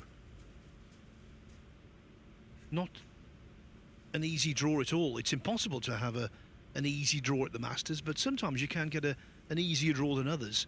Murphy's was very tough, and yet he coped brilliantly. 17. When he won the Players' Championship and the Tour Championship a couple of years ago, he was sensational. He played very nicely in the Tour, but in the Players' Championship in Wolverhampton a couple of years back, he was out of this world, and I think in the Masters he was approaching that. He wasn't quite where he was to win the Players 2 years ago, because that was once in a career.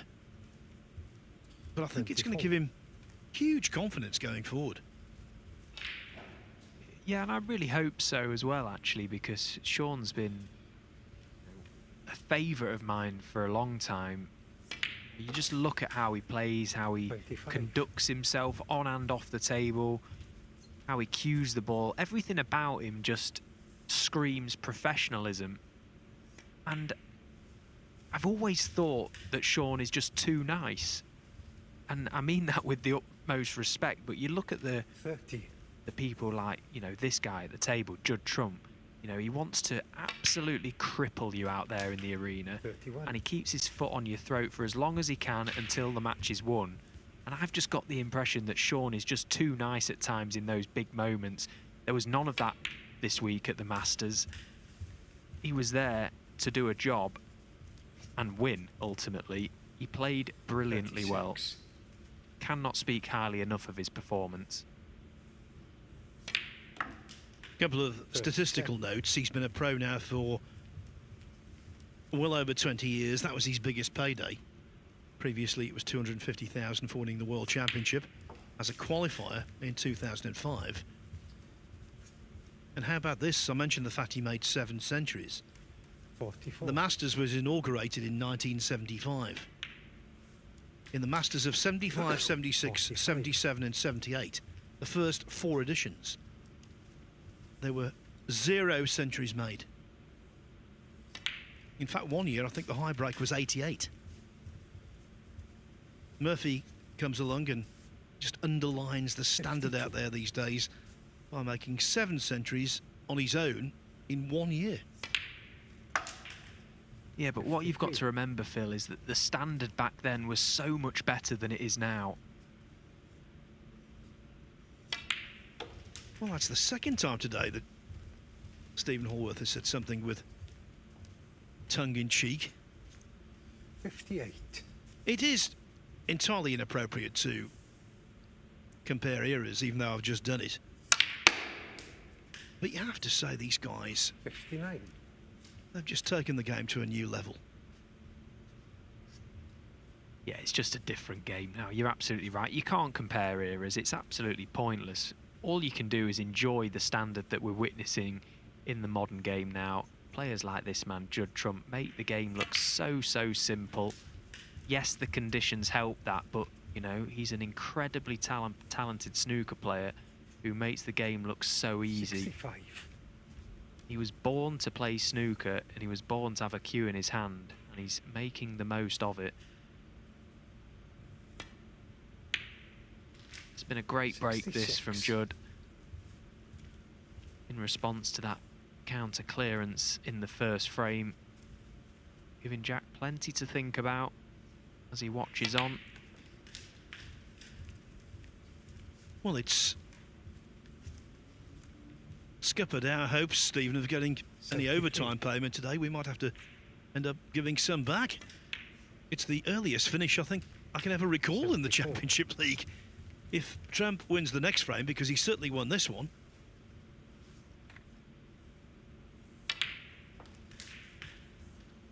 it could be over by 7:10. Now that's unheard of. And there's only one person that's not happy about us having an early finish tonight, Phil. I think you know exactly who it is. Well, he's magnanimous, isn't he? We're talking about David Hendon. He'll be delighted for us. He's back tomorrow, David, after a sterling shift at the Masters. 90. This has just been effortless again from Trump. He's just worked these balls so simply, so beautifully, so much control, so much flair. He's such a good player to watch, Judd. He makes the game look so simple. I'll keep saying it, but it is true. This is a tough game. 97. So the black for the ton.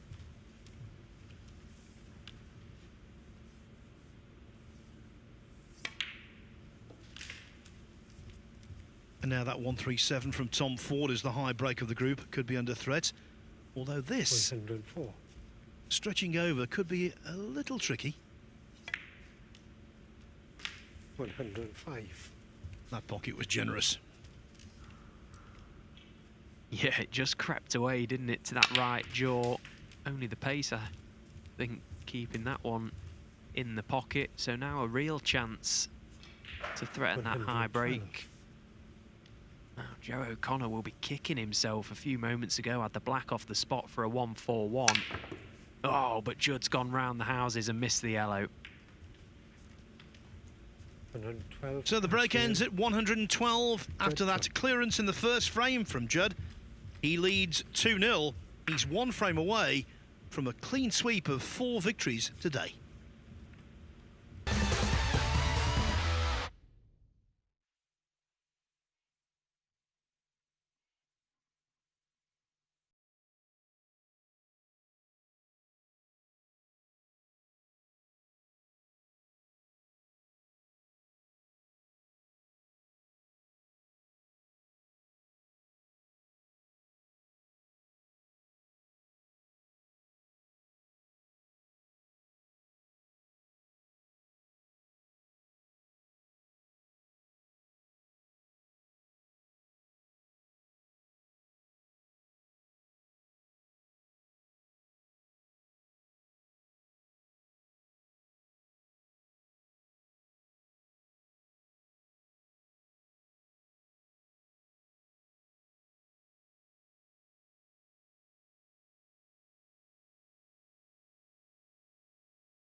Judd Trump literally sitting pretty.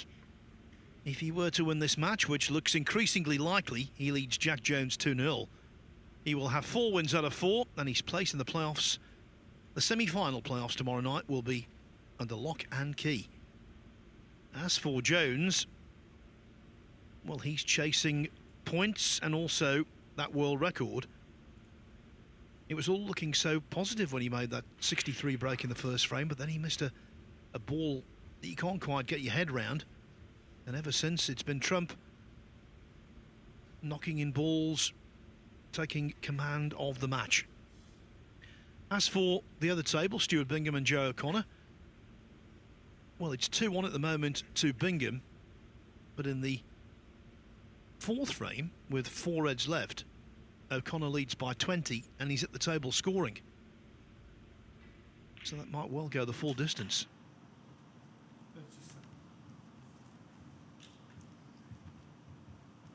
And here's just a snippet of this match. We've not had a deciding frame finish on table 1 yet today. If O'Connor wins this frame, it would be the 3rd deciding frame finish on table 2.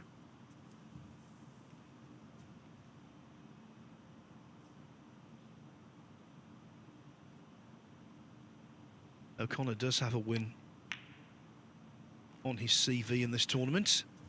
He beat Matt Selt 3-2 earlier. As for Bingham, a victory in this match, imperative, because he lost 3-1 to Judd Trump and then 3-0 to Jack Jones.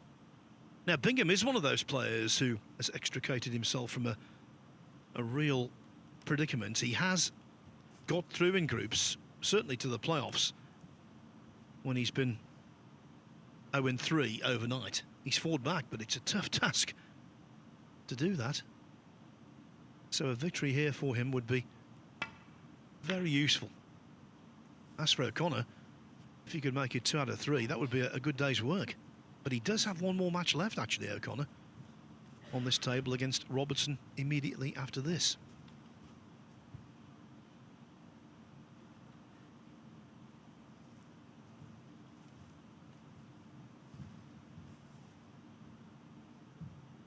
Yeah, Stuart's been disappointing today, actually. I thought he struggled a little bit against Judd Trump. OK, Judd played brilliantly in the match earlier on. Table 1. Jack Jones just completely dismantled Bingham on table 2 earlier in a 3-0 win. So it's certainly given Stuart something to think about. We will give you the very latest as and when. Jack Jones back in the arena though now, Okay, third looking frame, to Jack Jones fight back win. from 2-0 down to claim the verdict. Not impossible, but the way things have gone and the way Trump's playing, you would say unlikely. Yeah, I think Jack's got to play perfect snooker now for the next 3 frames. Cannot afford, well, first of all, a break off like that and present an early opening for Judd Trump. But should he get a chance, Jack Jones, he has to take it. For me, it's as simple as that now. Judd Trump is looking too strong. And he's got the chance straight away here. He could go into these reds and he could play it at such a pace they could be spread far and wide. He does have 2 reds loose, but going into them, surely the shot. Always had that red at the back of the pack. Now, presumably he's on that. It's dangerously close to one of the reds. Yeah, he's no problem. Pushed another red out. 9.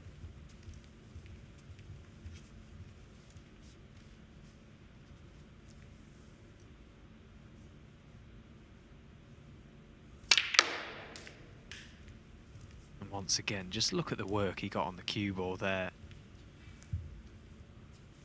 It looks like he's just 60. going into the balls willy-nilly with no control, just full pace. Make no mistake, that shot is all about control. Look at how the cue ball reacted off the reds. Intentionally low on the 17. white so that when it catches the pack, it's always spinning in his favour to hold in the middle of the table.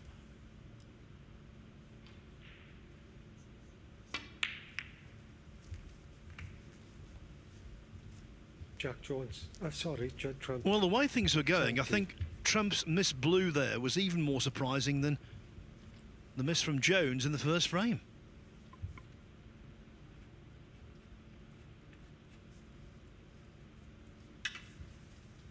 And mistakes like that change frames, matches, groups.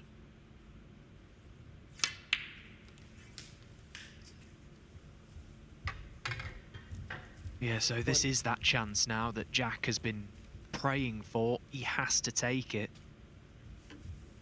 He has to do what Judd Trump did to him in the opening frame.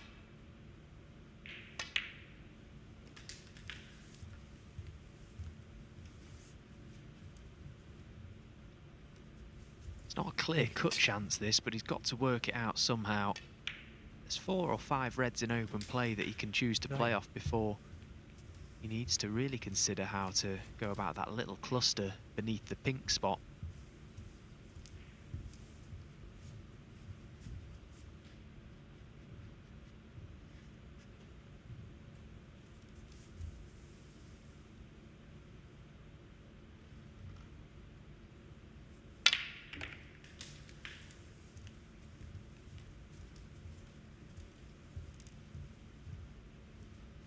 $16.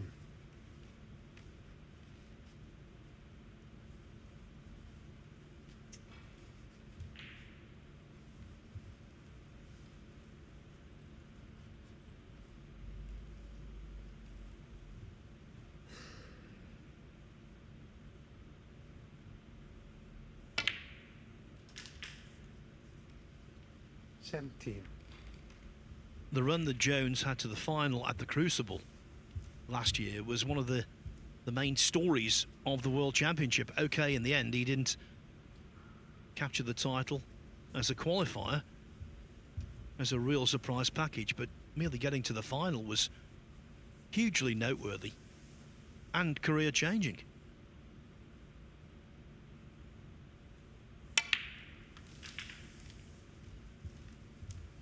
Yeah, and he seems like the sort of lad, Jack Jones. He's got his head switched on. He's a very sensible young man. 23. That sort of prize money that you receive for that run to the World Final will have given him so much confidence.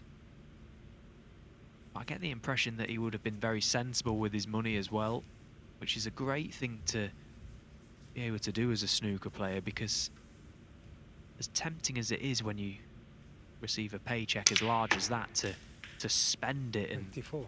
below the lot, never guaranteed to earn that sort of money again. Okay, in the back of your mind you fancy it, because ultimately you're going to rise the rankings and the opportunities come more frequently, but you're never guaranteed.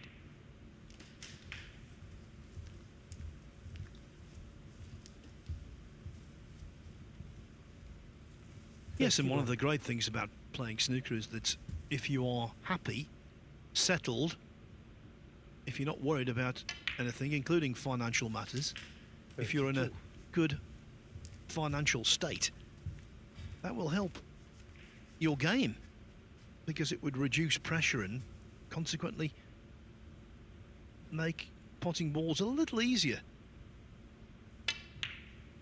I think you're right about Jones. Level-headed. 39. And although he's not on the list of ranking event winners yet, I'm sure he will have chances in the future. We can never say he's a certainty to win 1 or 2 or 3 or whatever, because it doesn't work that way, but he'll certainly have chances.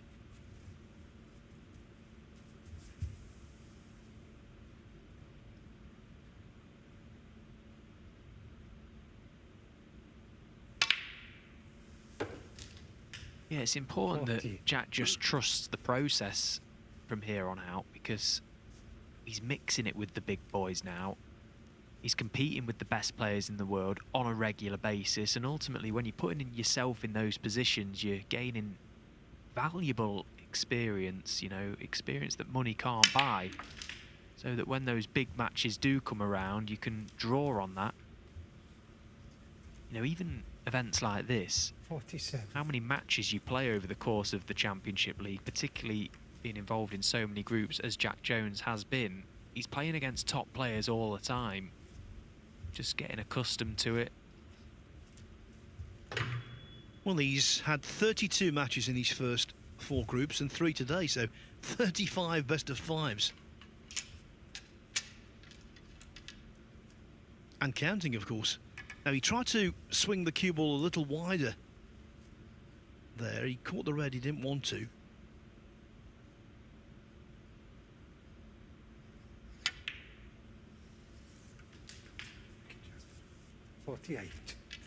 Handily recovered, although the cue ball hasn't travelled quite as far as he wanted.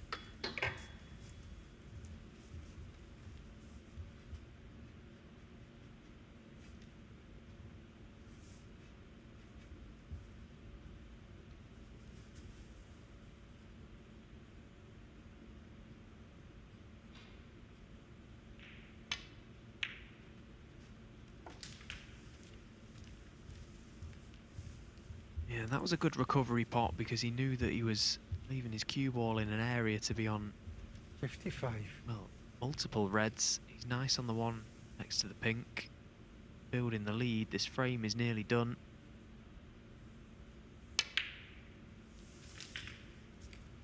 As I said, it was a chance that he just had to take, and it's looking like he is going to take it.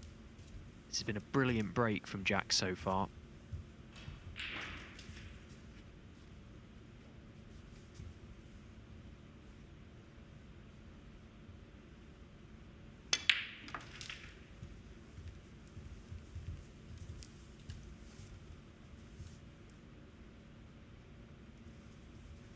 $63.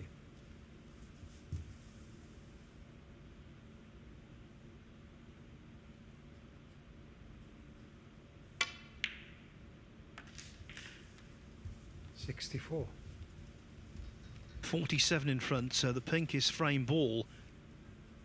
Pot this and 1 more red, then he can concentrate on what would be a record equaling century. A world record equaling century. 70.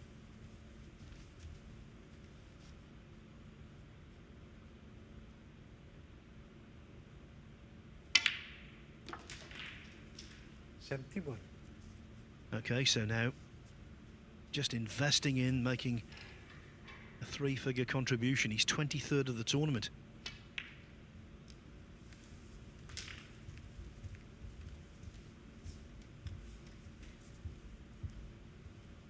$78.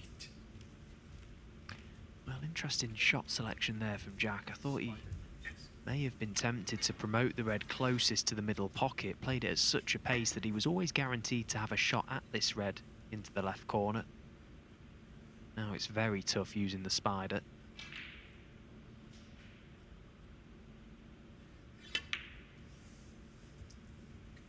Yeah, the red did not threaten. Never mind. Judd Trump missed a blue that surprised everyone. Jack Jones stepped in with a break of 78. The match continues. Trump's lead trimmed to 2-1.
Having wasted a gilt-edged chance to win this match 3-0 by missing quite an elementary blue to middle off its spot. Judd Trump will be hoping that he gets back on track in frame 4.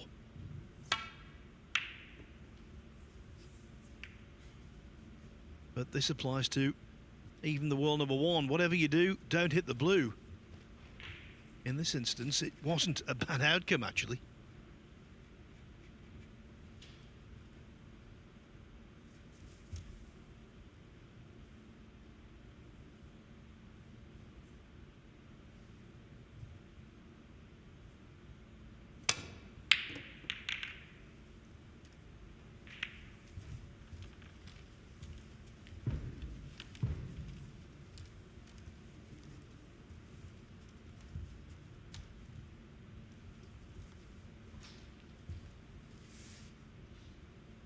Very important frame taking place on table 2. Frame 4 has come down to the last 3 colours.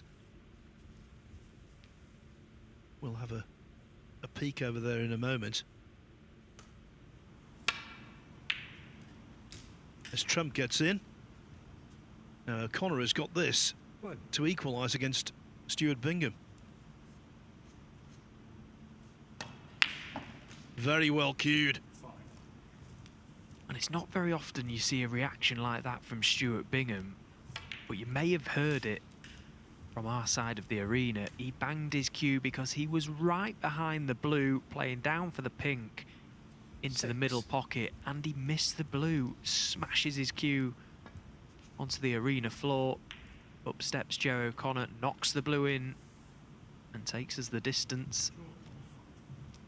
Yeah, Bingham needs 1 snooker with pink and black left on the table. Never a very enviable task. And if it does go 2-2, which looks very likely, the next frame will be of huge importance. 12.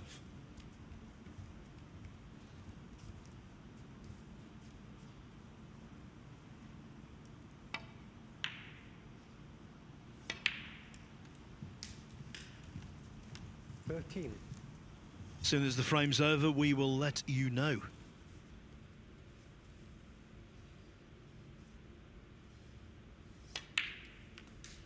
Given the fluidity of Trump today, this frame might be over 18. in the next few moments.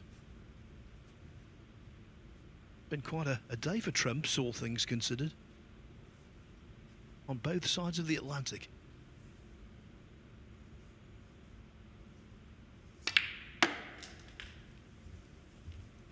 $19.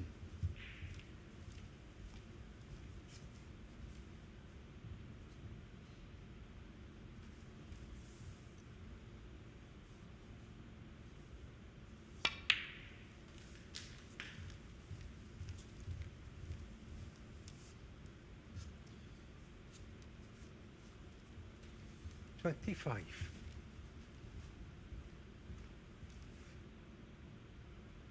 And even though I love my snooker, even I would concede that the inauguration of the 47th President of the United States is more important than the first day of Group 5 in the BetVictor Championship League. 26.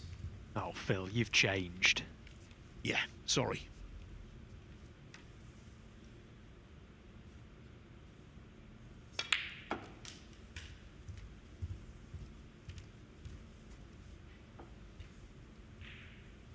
$31.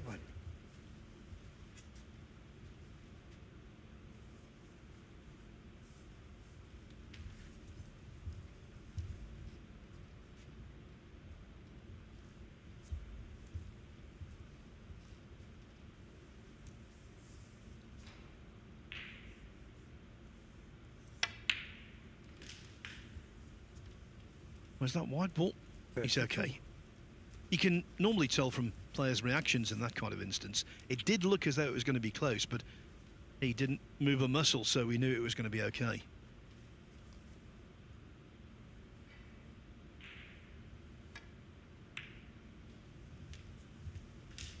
Just looking to find the gap between the red at the back of the pack, between the black.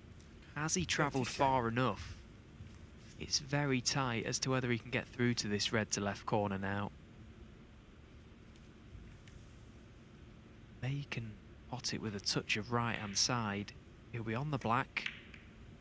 Yeah, there's no problem at all. He's played it 38. well. He did have to play with a little trace of right there just to turn the red over.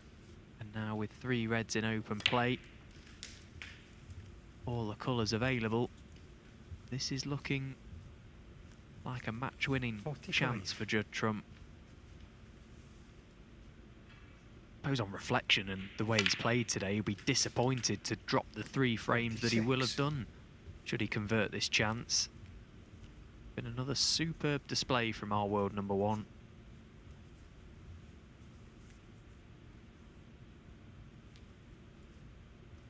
Looking for century number 3 of the day. 52 of the season. And now you'd be surprised if he didn't make it. It would be, by the way, 51. in terms of his professional career, number 1032. When you consider he's in his mid-30s, I think when all is said and done, he will have more centuries than anyone else. Yeah, I asked Ben this question as to how many he thinks he would make when he eventually decides to hang up his cue, Judd Trump. 59. I mean, it's surely an absolute guarantee that he'll hit the 1500 60. mark. I think he'll be closer to the 2000, and Ben agrees.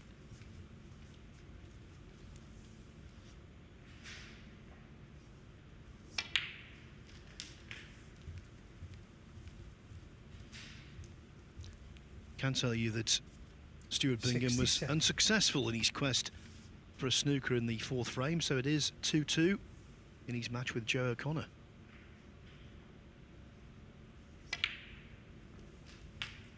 $68. But there's going to be no decider here. There was one blip on the blue in frame 3 from Judd Trump. And aside, it's been another accomplished performance. And Jack Jones will have to wait until at least tomorrow 74. to equal, maybe break, the world record for most centuries by one player 75. in a single professional event.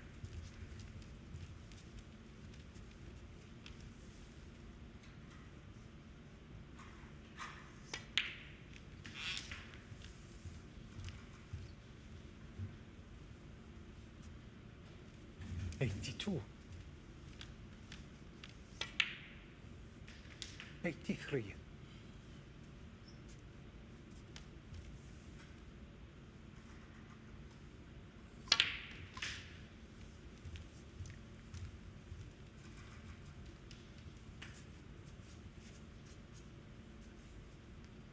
The great thing about Trump, though, he's got a genuine thirst for centuries. He's made more than anyone this season.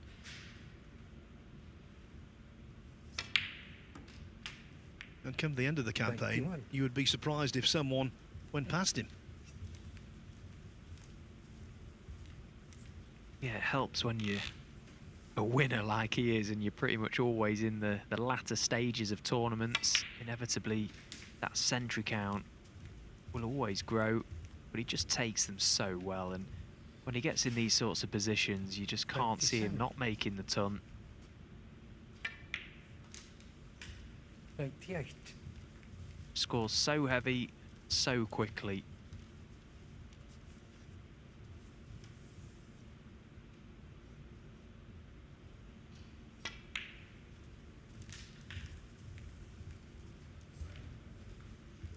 Smashing stuff. Yet another 100. century on the Trump tally.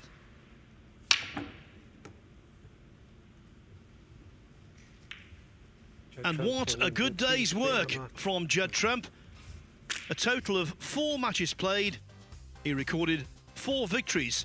He will be in the playoffs tomorrow night into our group semi-finals. Of that, there is no doubt. As for Jack Jones, he's still looking good, but there's work to be done on the morrow. And talking of which, here is the group table. Trump, 14 frames played, 12 won, with the aid of 3 centuries. He's living up to his billing in this BetVictor Championship League. Jack Jones on 2 points. Joe O'Connor could get to that if he defeats Stuart Bingham in the deciding frame that's underway on table 2. And there's one more match to go on table 2. It is O'Connor back in action against Neil Robertson. That's available on YouTube, of course, so you can watch the action over there. As for the play tomorrow, well, we start here bright and early at 11 o'clock at the Mattioli Arena. On table 2, first up, it will be O'Connor against Tom Ford. As for our opening match here on the main table, it will be the man of the moment, the world number 1, Judd Trump, up against Matthew Selt, who badly needs a victory there, and in his second match against Stuart Bingham, which follows immediately. As for us this evening, well, Stephen Hallworth and Ben Wollaston and I are going to get an early night, a very early night, thanks to the excellence of Judd Trump. See you tomorrow.